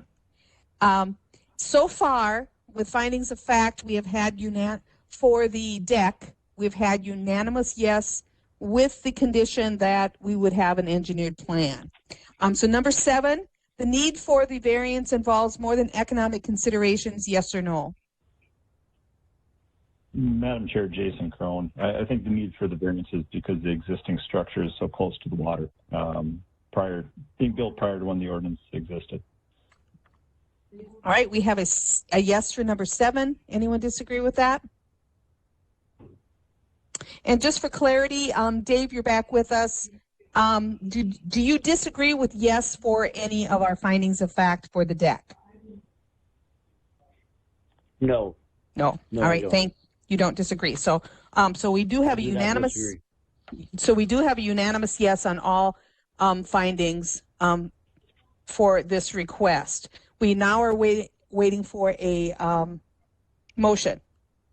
Madam Chair, Dennis Gregory, I'd make a motion that we approve the applicant's request for a variance to construct a deck that exceeds 15% of the existing principal structure setback with the condition that they procure an engineered stormwater plan that would be submitted and approved by the department prior to the issuance of the construction site application. Okay, so we have a motion to approve with conditions. Is there a second? Madam Chair, Mike Hain, I'll do it. All right, Mike, second. I'll do roll call on the remainder. Jill? Yes. Dave? Yes. Jake? Yes. Jason? Yes. And I am also a yes. So motion carries. So you have approval of your request with the condition that you seek an engineered plan for stormwater. And thank you for being with us this evening. The next item on our agenda is to consider a request from Scott Elwood. Did I hear someone out there with a question? No? Okay. Number 4 is to consider a request from Scott Elwood of Elwood Septic Professionals, LLC of Alexandria, Minnesota, on behalf of Caneb Pipeline Operating Partnership, LP, in San Antonio, Texas, from Section 6.5 of the Stearns County Subsurface Sewage Treatment Ordinance 422 to convert a standard tank and drain field septic system to a holding tank only to serve an other establishment. The said ordinance does not allow for the use of a holding tank to serve other establishments, and the affected property is 13.09 acres forwardly, I believe, of 8 acres of northeast quarter of the northeast quarter and the forwardly, not sure what FRL stands for, but 5.09 acres of the southeast quarter of the northeast quarter of Section 8, Track 126 North, Range 34 West of the City of Sauk Center, and the property address is 1833 Beltline Road of Sauk Center, Minnesota. And Mr. Elwood, are you with us this evening? Yes, I am. All right, thank you. We'll be back to you in just a couple minutes. First, we'll do roll call as to who was able to see the site. Dennis? Yes. Jill? I tried, I couldn't find it, so no. All right, Mike? Yes. Dave? Yes. Jake? Yes. Jason? Yes. And I also visited the site. All right, and if staff could give us an overview of this request. Madam Chair, a little bit of background. The owners acquired the property in April of 2003. It's a 13.09 acre tract, and it's within the municipal boundaries of the City of Sauk Center. It is a site used for a commercial, industrial, public utility business. There are 2 industrial buildings on the property, at least 2 main buildings. There's an office building, and that has a standard tank and drain field septic system that was newly installed here this past November. And the other primary building is a maintenance building that's typically housed by 2 employees. The applicant, Mr. Elwood, performed a compliance inspection on the system that serves that building. Did that in October of 2020. The tank was compliant, and the drain field that on that system failed for lack of separation. It's a 1,500 gallon tank, and again, it was compliant, and that was installed in the year 1991. So the owners, under the recommendation from their licensed designer inspector, Mr. Elwood, they'd like to just convert this system to a holding tank only because it's a low flow situation, only 35 gallons per day with the 2 employees. And so they would just eliminate that drain field and then convert this tank to a holding tank only. There is a small portion of this property that's within the shoreland overlay of Hoboken Creek, but the tank location where it's at currently is not in the overlay. An alternative would be to explore a suitable site for a type 1 or 3 drain field system. But again, they're recommending not to do that because of the low flow. Sauk Center Township, Sauk Center City, and property owners within 500 feet have been notified. And a recommended condition would be that if this is granted, we receive an affidavit from a licensed installer that an alarm has been installed in this tank, which is required for holding tanks. We need an alarm installed in there to signify when that tank is at 75% capacity. So staff could either go out and witness that, or we could accept a affidavit from a licensed installer. And I do not have any correspondence for this request. All right, thank you. Mr. Elwood, do you have anything to add to the request? I do. I just want to give you a little history on this septic system. One of the biggest reasons why we decided to go with a holding tank only is because they had a lot of freezing issues since the beginning, since 1991 when this system was installed. And that's why the new system got installed for the office building, which has substantially higher flows. So in the winter, about this time of year, every year, they'd have been pumping the tank anyhow. So we modified the outlet on the office building where a majority of their flow is, designed them a new septic system this year. And then after finding out that there's literally only 2 employees that use this, it's just a shop. So it's very low flow. It just has a bathroom in it.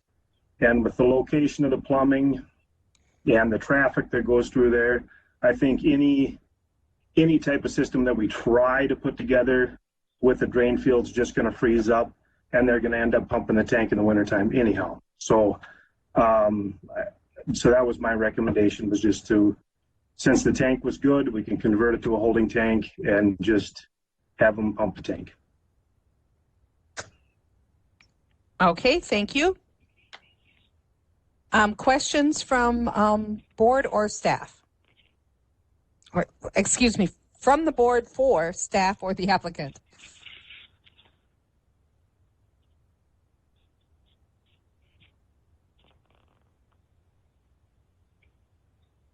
Well, it sounds like there aren't a lot of questions. I'll just make one comment here, is that I don't think a decision has been made yet, but I think the Planning Commission is looking at making a change to this part of our ordinance for this very purpose of the businesses that have septic systems with really low flow. I know they're discussing making a change, so this would be very timely for us. Yeah, Madam Chair, Jason Crone, I can add on to that. We just had a discussion on it Monday night, and in talking with staff and looking at exactly the reason of the ordinance, it was put in place with the intent to try to obviously keep control of what's happening with sewage and things like that across the county years ago. But there's situations like this where a tank makes more sense, as Scott mentioned. And so it hasn't happened yet, but I'm fairly confident it looks like something that might change. Okay, thank you for expanding on that. I just happened to be in the same room when you were having your meetings, so and my husband's on that board, so I hear all of your conversations.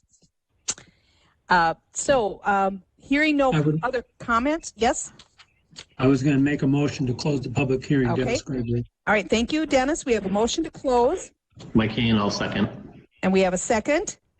Is there anyone opposed to closing the public hearing? All right, hearing none.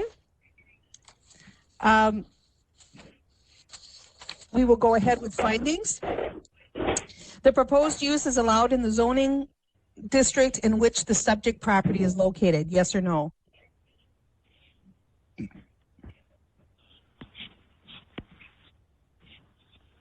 I'm assuming, Dennis Gregory, Madam Chair, I'm assuming since it's in the city of Sauk Center, it's a commercial district and this use would be allowed.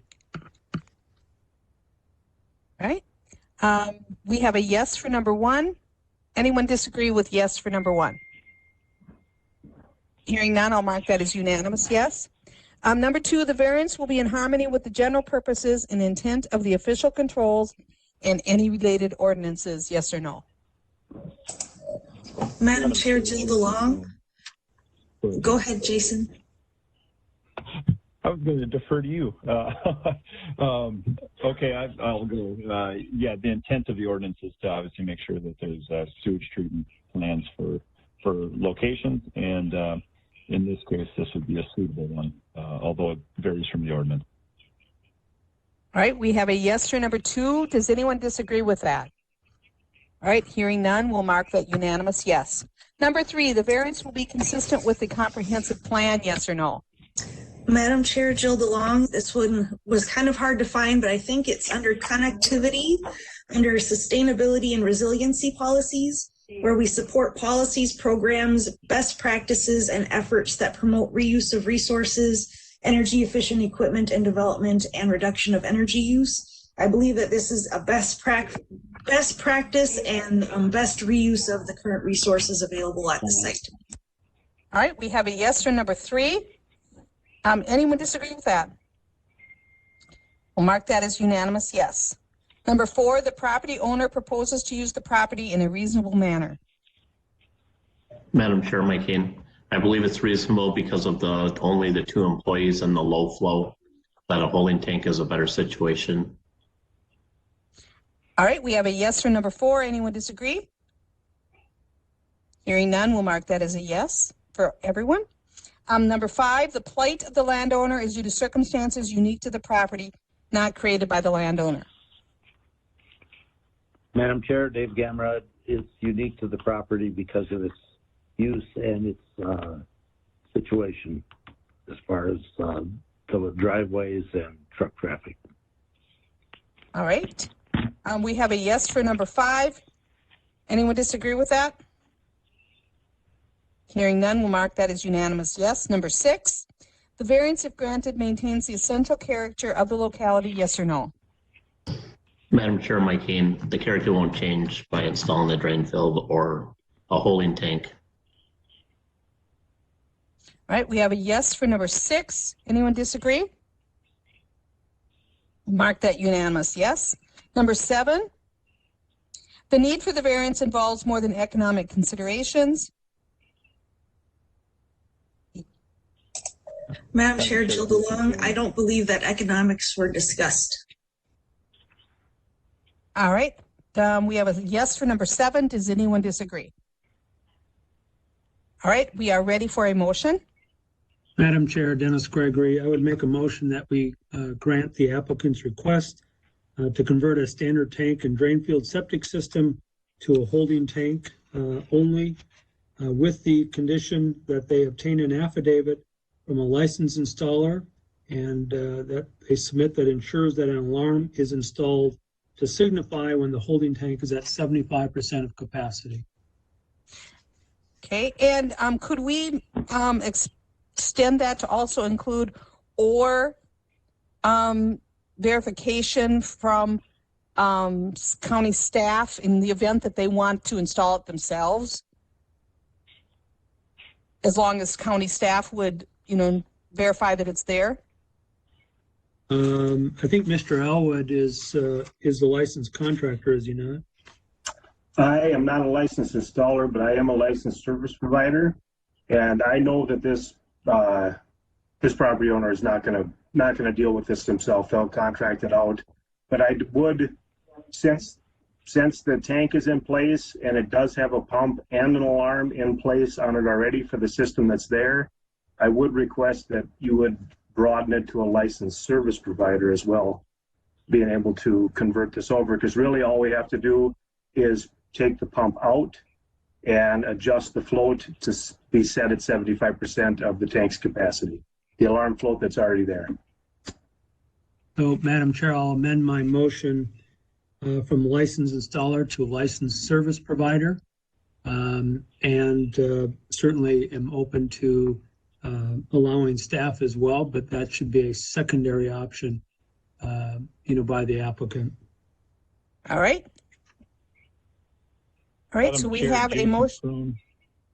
Yeah, Go ahead, Jason. With all right. Conditions. We have a motion with conditions that has been approved, or motion made and seconded. I'll do a roll call for the remainder. Jill? Yes. Mike? Yes. Dave? Yes. Jake? Yes. And I'm also a yes. So motion carries. Thank you for being with us this evening. Yes, thank you very much. And our last item on our list for this evening is to consider an after-the-fact request from Sam DeLeo, Kramer Lees DeLeo, Professional Surveying and Engineering of St. Cloud, Minnesota, on behalf of Lawrence and Mary Moeller of Palm Desert, California, from sections 10.2.11b1a of the Stearns County Land Use and Zoning Ordinance 439 to leave as constructed the lower floor in a structure addition crawl space not meeting the minimum required regulatory flood protection elevation. The said ordinance requires the lowest floor meet the minimum required RFPE. The affected property is 0.46 acres, a part of Government Lot 1, Section 6, Track 121 North, Range 27 West of Linden Township, and the property address is 989 Bellevue Road, South Haven, Minnesota.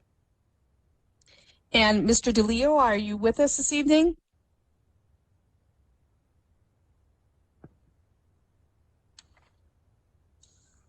Yes, I am. All right, thank you. And we'll be back to you in just a moment. Sure. We'll do roll call on those that were able to visit the site. Dennis? Yes. Jill? Yes. Mike? Yes. Dave? Yes. Jake? Yes. Jason? Not on this one. All right. And I did not visit this time, but I was at this location previously when they made a request of us. All right. Staff, if you could give us an overview. Sure, a little bit of background. The applicants own this legal non-conforming lot of record. It's 22,577 square feet in lot area. There's a single family residential dwelling, screen porch and deck that are legal non-conforming structures. They were constructed in 1959 prior to official controls. The applicants did obtain a variance in September of 2020 and a construction site permit in October of 2020 to replace and expand the screen porch and change the roof pitch ahead of the established building line. The applicants also obtained a construction site permit for a 16 by 30 addition to the existing residential dwelling in October of 2019. A requirement of that permit was to have the low floor elevation certified by a licensed official. The applicant, the licensed surveyor, did certify that crawl space elevation, and it was found to be 1.96 feet below the required regulatory flood protection elevation. And that's why we're here tonight. The property is located in the Shoreland Overlay District of Clearwater Lake. It's R1 zoning. A portion of the property is in the flood hazard area, but not the addition. Clearwater Lake is on the impaired waters list. The sewage treatment system on the property is compliant. That was certified in August of 2019. The alternative to this request would be to fill the crawl space to the minimum required elevation and relocate the utilities to the location that was shown in their building plans that they submitted with the application. Linden Township, the Minnesota DNR, Clearwater Lake Property Owners Association, Clearwater River Watershed District, and owners within 500 feet have been notified.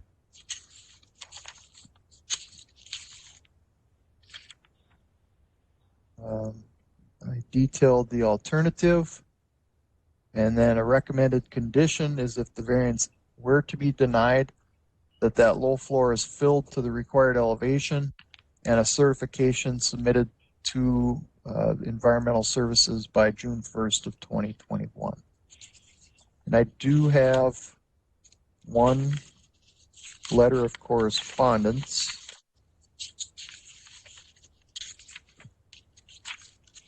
If I can find it.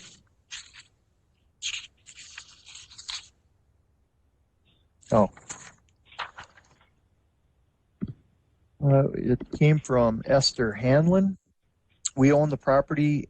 Good afternoon, Mr. Net. We own the property at 1033 Bellevue Road on behalf of Larry and Mary Moeller at 989 Bellevue Road, South Haven, Minnesota. We have no objection to allowing them a variance as described in your letter dated February 9th, 2021.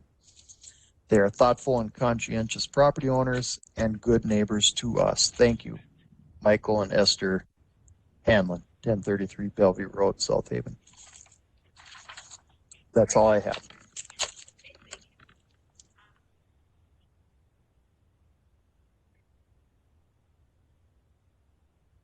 Mr. DeLeo, could you share with us any comments that you may have?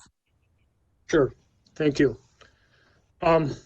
So two things. One, the alternative of filling in the basement area is an alternative, but it's not a realistic alternative. I understand you guys were out there looking at the site, or some of the board members were, from the outside of the house, but I don't know that any of you crawled down the crawl space to look at the plumbing underneath the floor.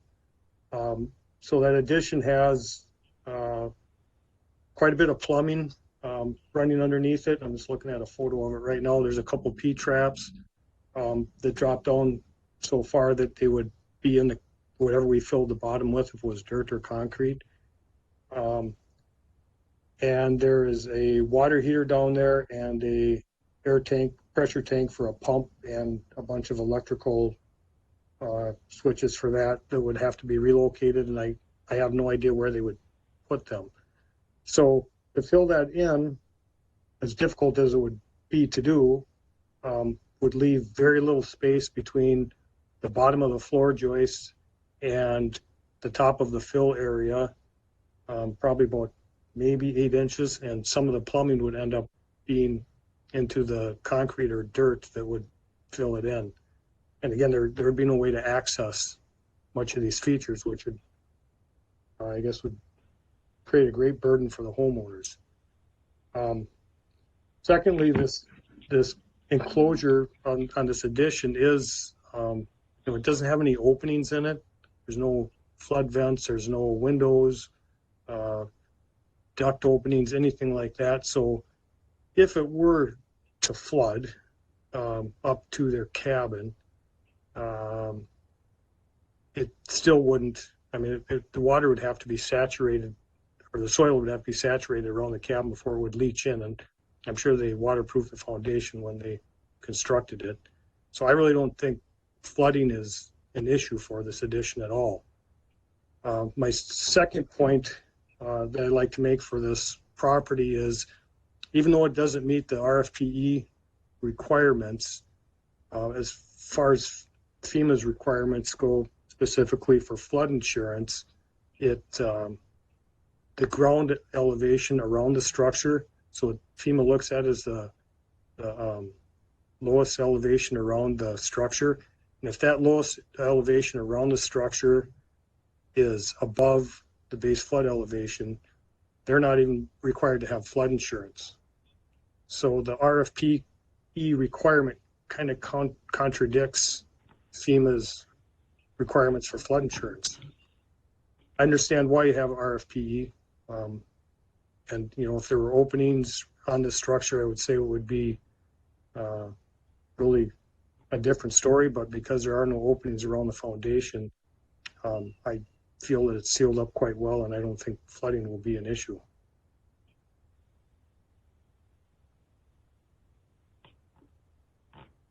All right, thank you, Mr. DeLeo, for your comments. Questions from board members to staff or the applicant? Madam Chair, this is Mike Kane. As one of our conditions to make the floor elevation up to the floodplain, where did that get lost in the process? Was it whoever inspected it didn't catch it before they, covered it up, or did the homeowner just do it and not realize it, or what were the conditions? They knew it before they added the addition. What changed between that information and to where it is now?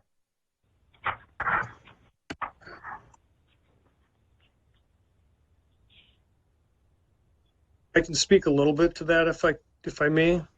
I did talk to the contractor that constructed this site. I talked to the homeowners as well. The homeowners are not builders. Some people have the knack and interest to learn about every detail when it comes to building. These are the type of people that want to pay a contractor to be done with it and not have any headaches. So they really weren't involved in that part of it too much.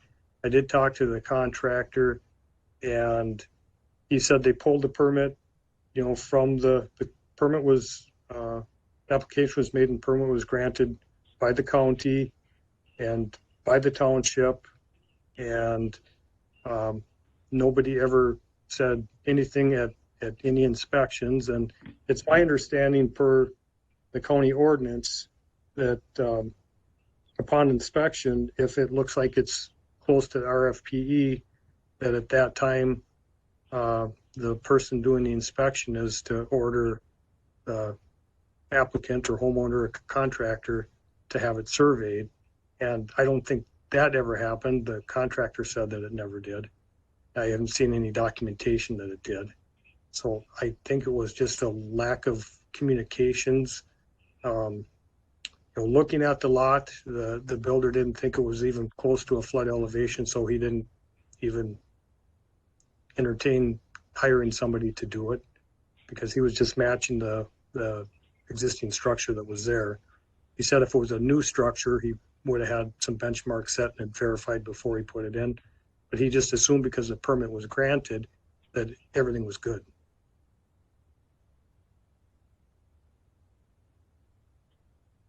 Madam Chair, this is Angie Berg. I was just going to jump in on a couple different things. So I don't want to get into he said, she said, but I did confirm with the staff person that worked on this variance and this construction that he did have a conversation with the contractor and address concerns with the fact that there could be a problem with the floor being at the same elevation and not meeting the requirement. Secondly, this was the elevation certification provided to the contractor and the property owner at time of permit issuance. So it was given to them, and it was also noted on the construction site permit, as was the utilities showing the main floor. So we would have had no way of knowing that they planned to do something different.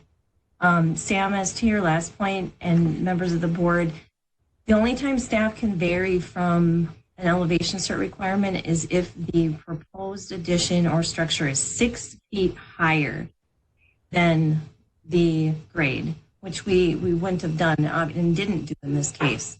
So I just need to make sure everybody is on the same page. Okay, thank you, Angie, for that input. So, Madam Chair, just to confirm with Angie that the homeowner and the contractor both knew the requirement that the board set and failed to do that. Well, I understand what Angie's saying, and it was their understanding that the form had to be filled out, the certification had to be done. That they knew. They didn't know that they were that existing structure or the proposed structure was that close to the RFPE elevation.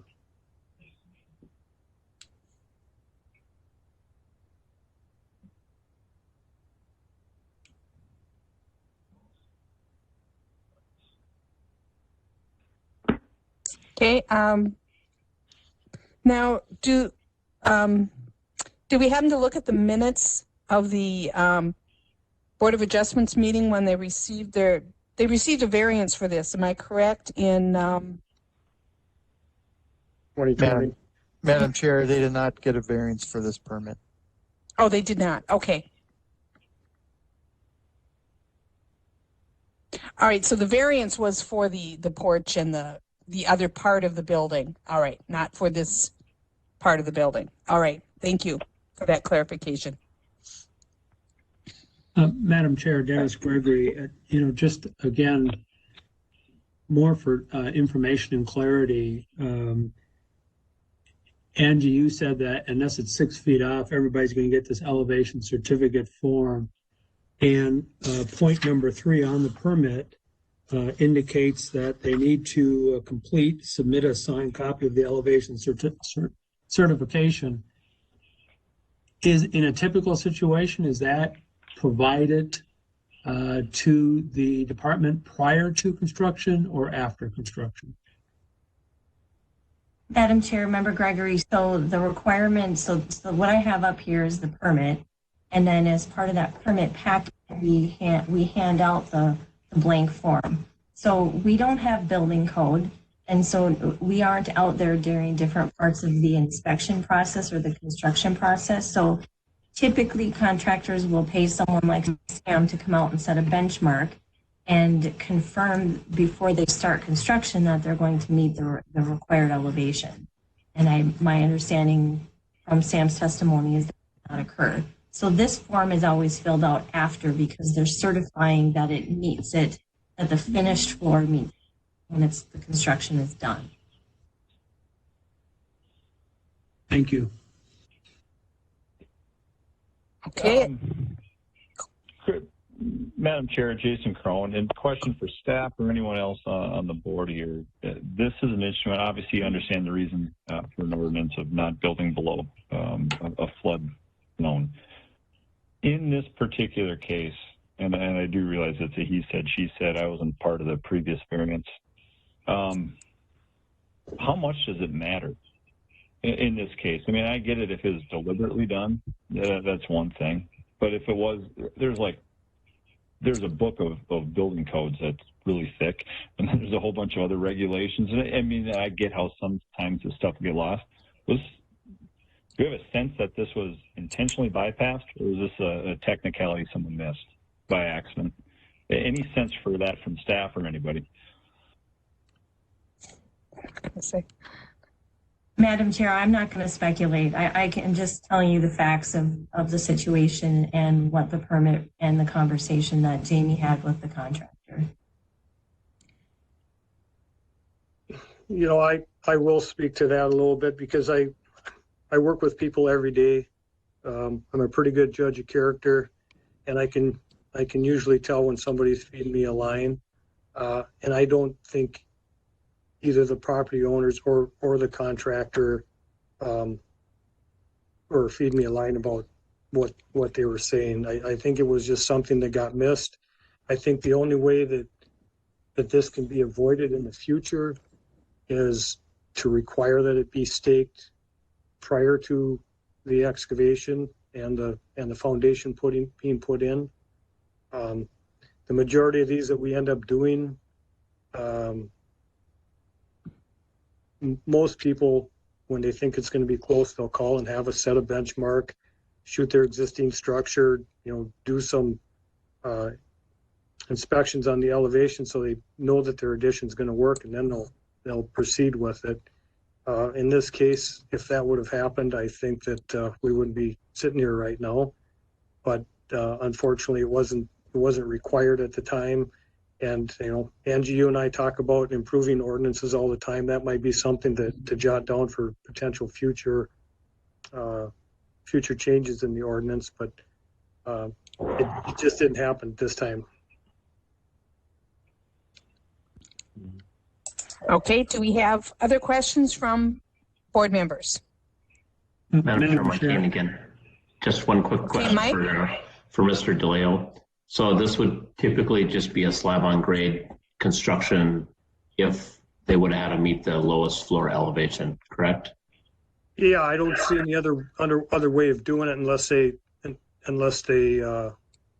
raised the floor elevation of their addition and by 2 feet, and then had the crawl space underneath that. But that would look kind of odd. So Otherwise, it would have been a slab on grade. And if they did the slab on grade, it would have been sticking up, out of the ground probably 2 feet, I guess. And then they would have to bring in a bunch of fill around it to slope it outward. So from the outside, I think they chose the right means of construction. I mean, if it would have been a slab on grade, the site would look completely different. Okay. And Mr. DeLeo, with this addition, would that, if they had done as you indicated right now, would that have resulted in steps inside the home? Yeah, that would have resulted in, 2 feet of steps inside the home, additional steps outside of the home as well, which, wouldn't be, outside steps, you see them all the time, but steps inside a home typically aren't desirable, especially for elderly people. Okay, thank you. Any other questions from the board members? Madam Chair, Dennis Gregory, I was trying to think of how to phrase this, but the issue I think that FEMA is getting to is if you have a flood and there's damage, then there's usually a flood claim that everybody needs to pay, and so I'm going to guess that's why we have this rule in place. So can you make it a running with the land notation that they can't apply for flood relief?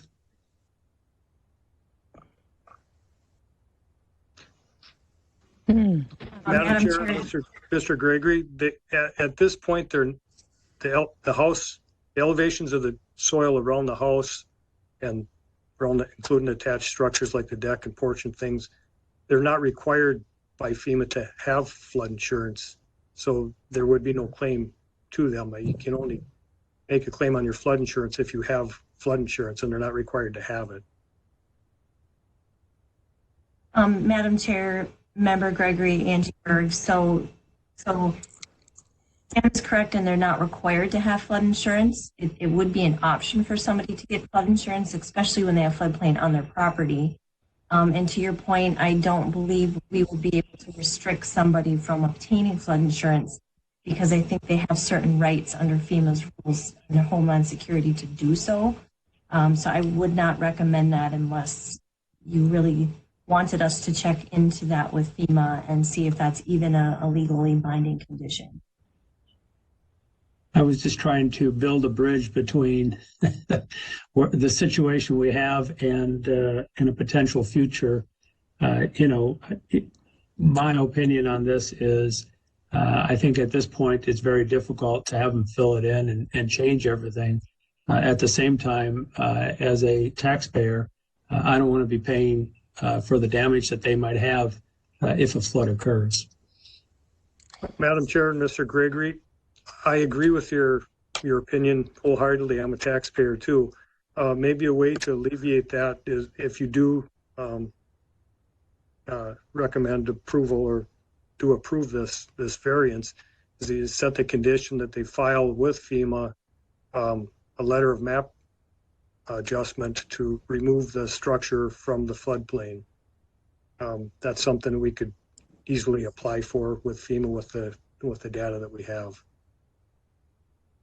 And just Sam, just to clarify, Madam Chair, again, Sam, it's not in the floodplain, so you wouldn't even have to do a letter of map amendment, but property owners still have the option of requesting flood insurance, even if they do the map amendment process. So that wouldn't even be the appropriate tool in this. Yeah. Madam Chair, but in that case, Angie, then they're paying for flood insurance. They're insuring themselves, and that would be their own prerogative. It shouldn't really impact anybody else at that point, right? Am I looking at that correctly? Yeah, you are. And flood insurance used to be subsidized by the government quite a bit, and ever since Hurricane Katrina, FEMA has slowly been phasing that out. So the price of flood insurance has skyrocketed because of that. So it is becoming less of a burden for the taxpayer and more a burden for the person paying the insurance. Yeah. Okay. I thought I was looking at that, right? I appreciate the clarification. Okay, thank you. This has been good discussion. Any additional questions about the request? Okay, hearing none, I believe we'd be ready to do findings. So could we have a motion Madam Chair, I'll public make hearing? a motion to close the public hearing. All right, Mike has made a motion to close. Is there a second Dennis. or? Okay, a second. Anyone opposed to closing the public hearing? Hearing none, the public hearing is now closed, and we will go forward with the findings of fact to leave as constructed the lowest floor in a structure addition crawl space not meeting the minimum required regulatory flood protection elevation. And because this is an after the fact, please, take a look at those A through E conditions that we refer to as we answer each of the questions. Number one, is the proposed use allowed in the zoning district in which the subject property is located?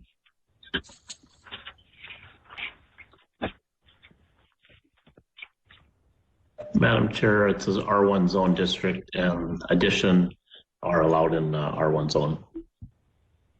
All right, we have a yes for number one. Anyone disagree with yes for number one? Hearing none, we'll mark that as unanimous, yes. Number two, is the variance in harmony with the general purposes and intent of the official controls?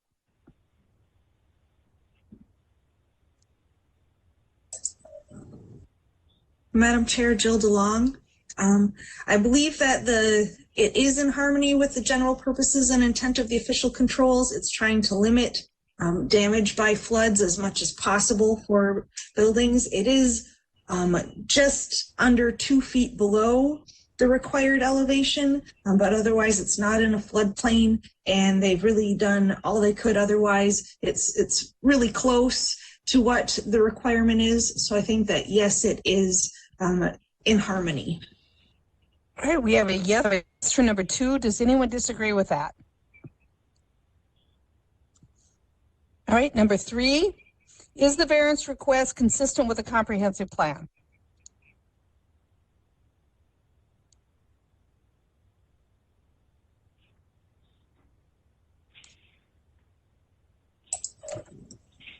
Madam Chair, Jill DeLong, I believe it is under living goals number 3 to support housing options that give people in all life stages and of all economic means viable choices for safe, stable, and affordable homes.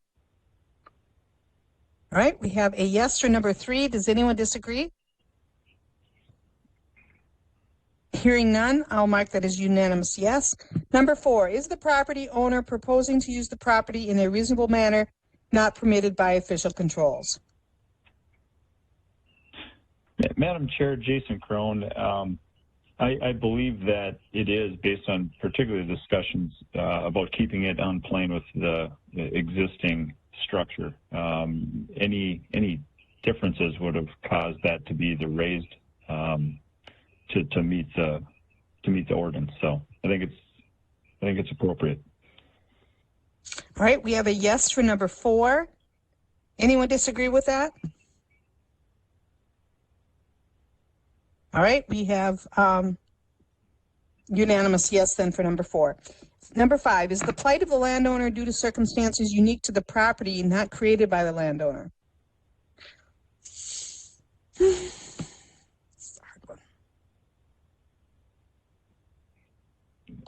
Madam Chair, I would say that yes, it's the result of the property, and maybe even to the extent that the flood line, as determined, by elevation, doesn't appear to be a factor on this property, as stated by a few people.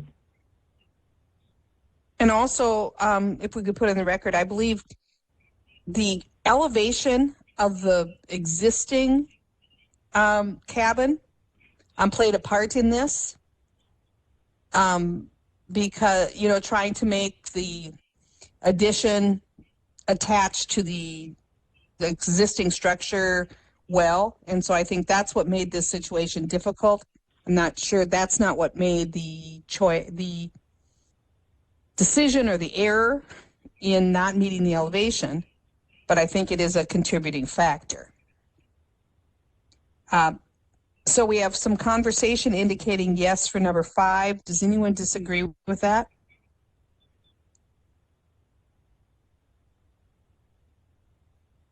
Hearing none, we'll mark that as unanimous, yes. Number 6, will the variance maintain the essential character of the locality? Madam Chair, Gamrod, it won't change anything.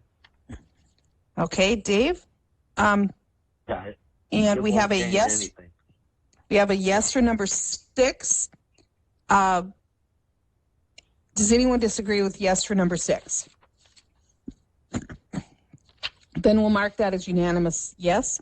Number 7, the need for the variance involves more than economic considerations. Madam Chair, I think there's more than just economics. We're talking about elderly people and keeping the property all on the same plane, not having to go up 2 or 3 steps into the addition. So I think there's more factors than economics to consider in this.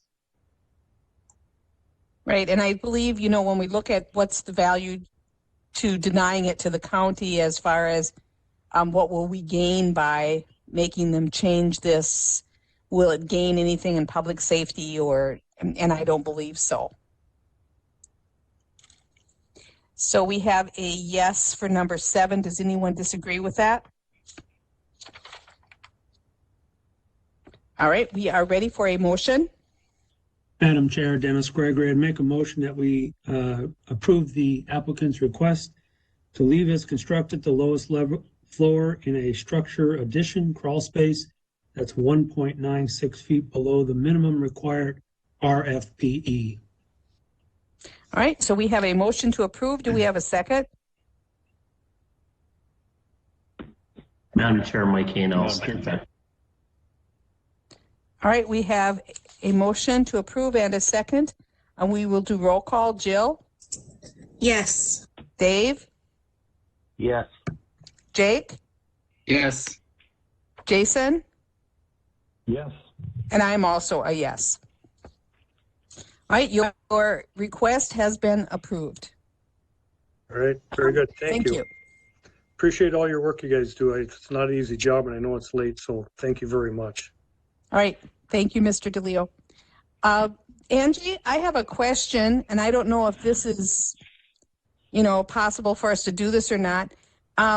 Is it possible to suggest to either the Planning Commission or the commissioners that since we're now looking at some changes to the ordinance, that they even just discuss like the timing of submission of the elevation reports, you know, to try to avoid this in the future? Or how often does something like this happen? Madam Chair, the last time I remember this happening was about 20 years ago when I first started and someone had to fill in their basement. I think that contractors typically call the surveyor. I do hear what you're saying, and I appreciate the members' comments. As a department, we can discuss it a bit. I don't even think it would take an ordinance change. I think we could just make a modification to how we're issuing permits and basically require a benchmark be set by a surveyor prior to construction. I'd have to think about how to word that. I definitely heard all of your comments, and I will look into that. And I guess if it's a once every 20 years occurrence, then it's probably not something that we can, you know, that we're going to lose any sleep over. Okay. Yeah, I hear you on that, and I do feel bad for the property owners in this situation because, you know, by trying to sell this now in the future, there's going to be a cloud on the property, and if we could, you know, as a government, could to help them succeed, and they didn't have people to help them do that, and so I think whatever, if we could prevent this again in the future on a different property, we can think about how that would look. So I'll think about that and see what we could do. It's another downfall of not having building code in a very populous county. It's very difficult to try to do things that we're required to do without doing building inspections. So. Okay, thank you. And did you have any comments then about the next month's meetings? Is there going to be a need for more than one meeting, or what are we looking at? Yes. Yeah. So we have, I believe, 11 applications. So Shelley has decided that we need to have 2 meetings. I think that, you know, hopefully the board would agree that it would be necessary based on that, the sheer number. Do we have a proposed date for that? Thank you to Lori who sent that out to all of you. It looks like Dave Gamrot can only meet Monday, and I kind of have a little bit of a hodgepodge from everybody else. So if we could land on a date tonight, that would be fantastic. Staff is available anytime. So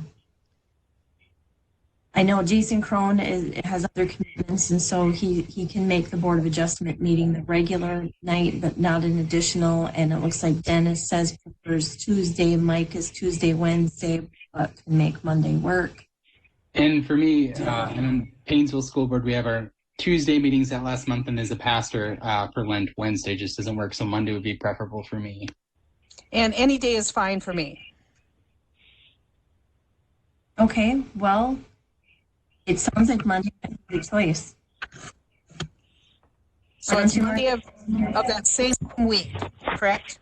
And we can send you all an email reminder on that. Would it be Monday of that same week or Monday of the following week?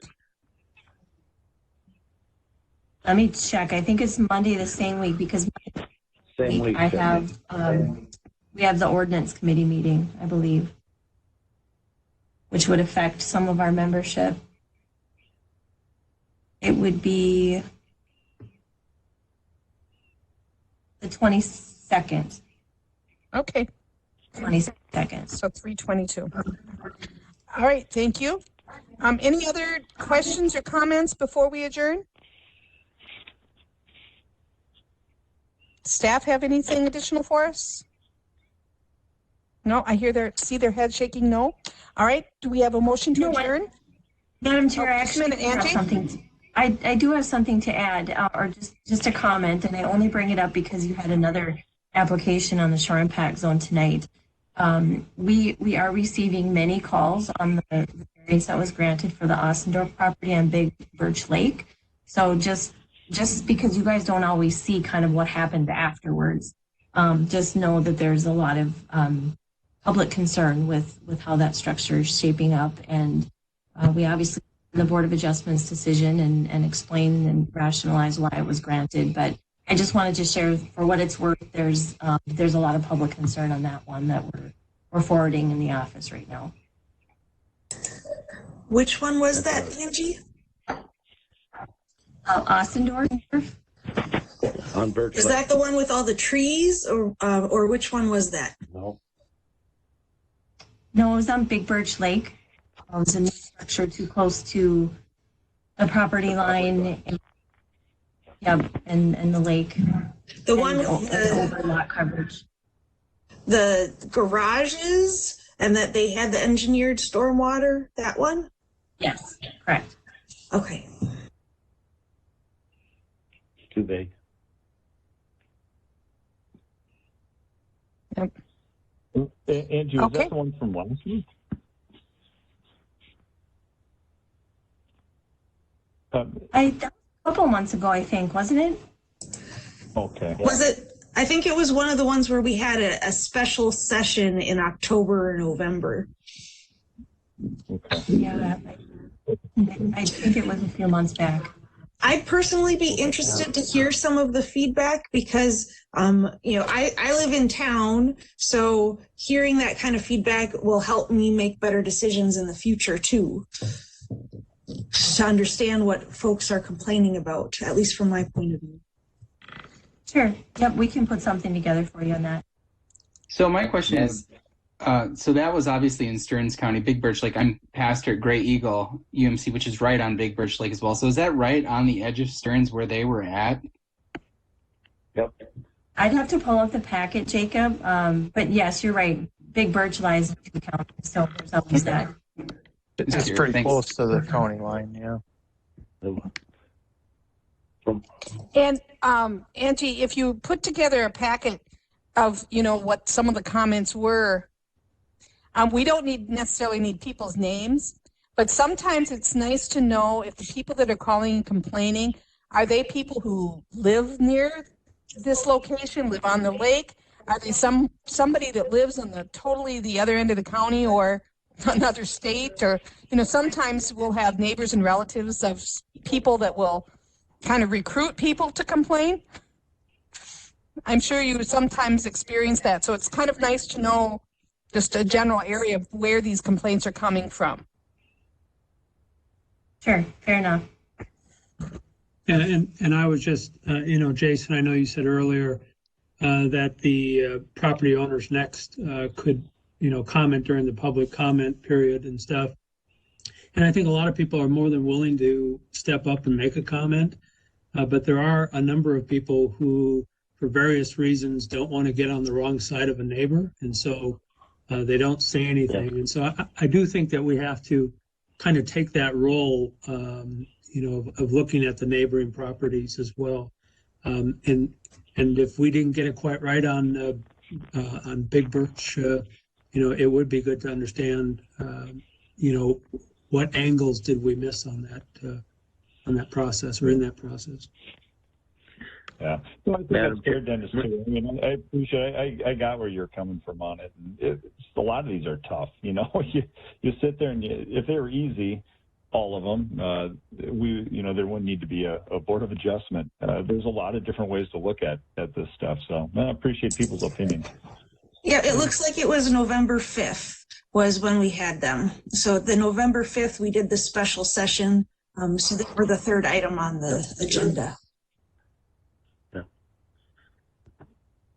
So maybe when Angie if she sends out some information, we can all go online and pull up the minutes from the November 5th and then compare them to her comments, and maybe we can have another discussion at a future meeting. Just not necessarily about this specific case, but just how we might deal with something similar to it in the future. Yeah. Madam Chair, Dave Gamrod. Yes, Dave. I think that what bothered me about the thing is it will change the use of the lot next door, even though they're associated with it now. And someday there may be somebody else that wants to do something there, and they will not be able to do it because of what we granted. And it looks like on the minutes, that was one where we did have split votes. So we had 5 yeses and 2 nos on multiple questions. So it sounds like the people who are also commenting now later on, it sounds like the board also weren't a full consensus either. So that to me sounds like we did have good discussion also. So that at least is encouraging to me that we weren't way off. If there was conversation between both sides on us as well, that means that we are representing our folks and different viewpoints. Mm-hmm. Okay. Well, thanks for all the comments. Are we ready for a motion to adjourn? So move. So we have a motion to adjourn. Is there a second? I second. Okay. All in favor? Aye. Aye. Aye. Opposed?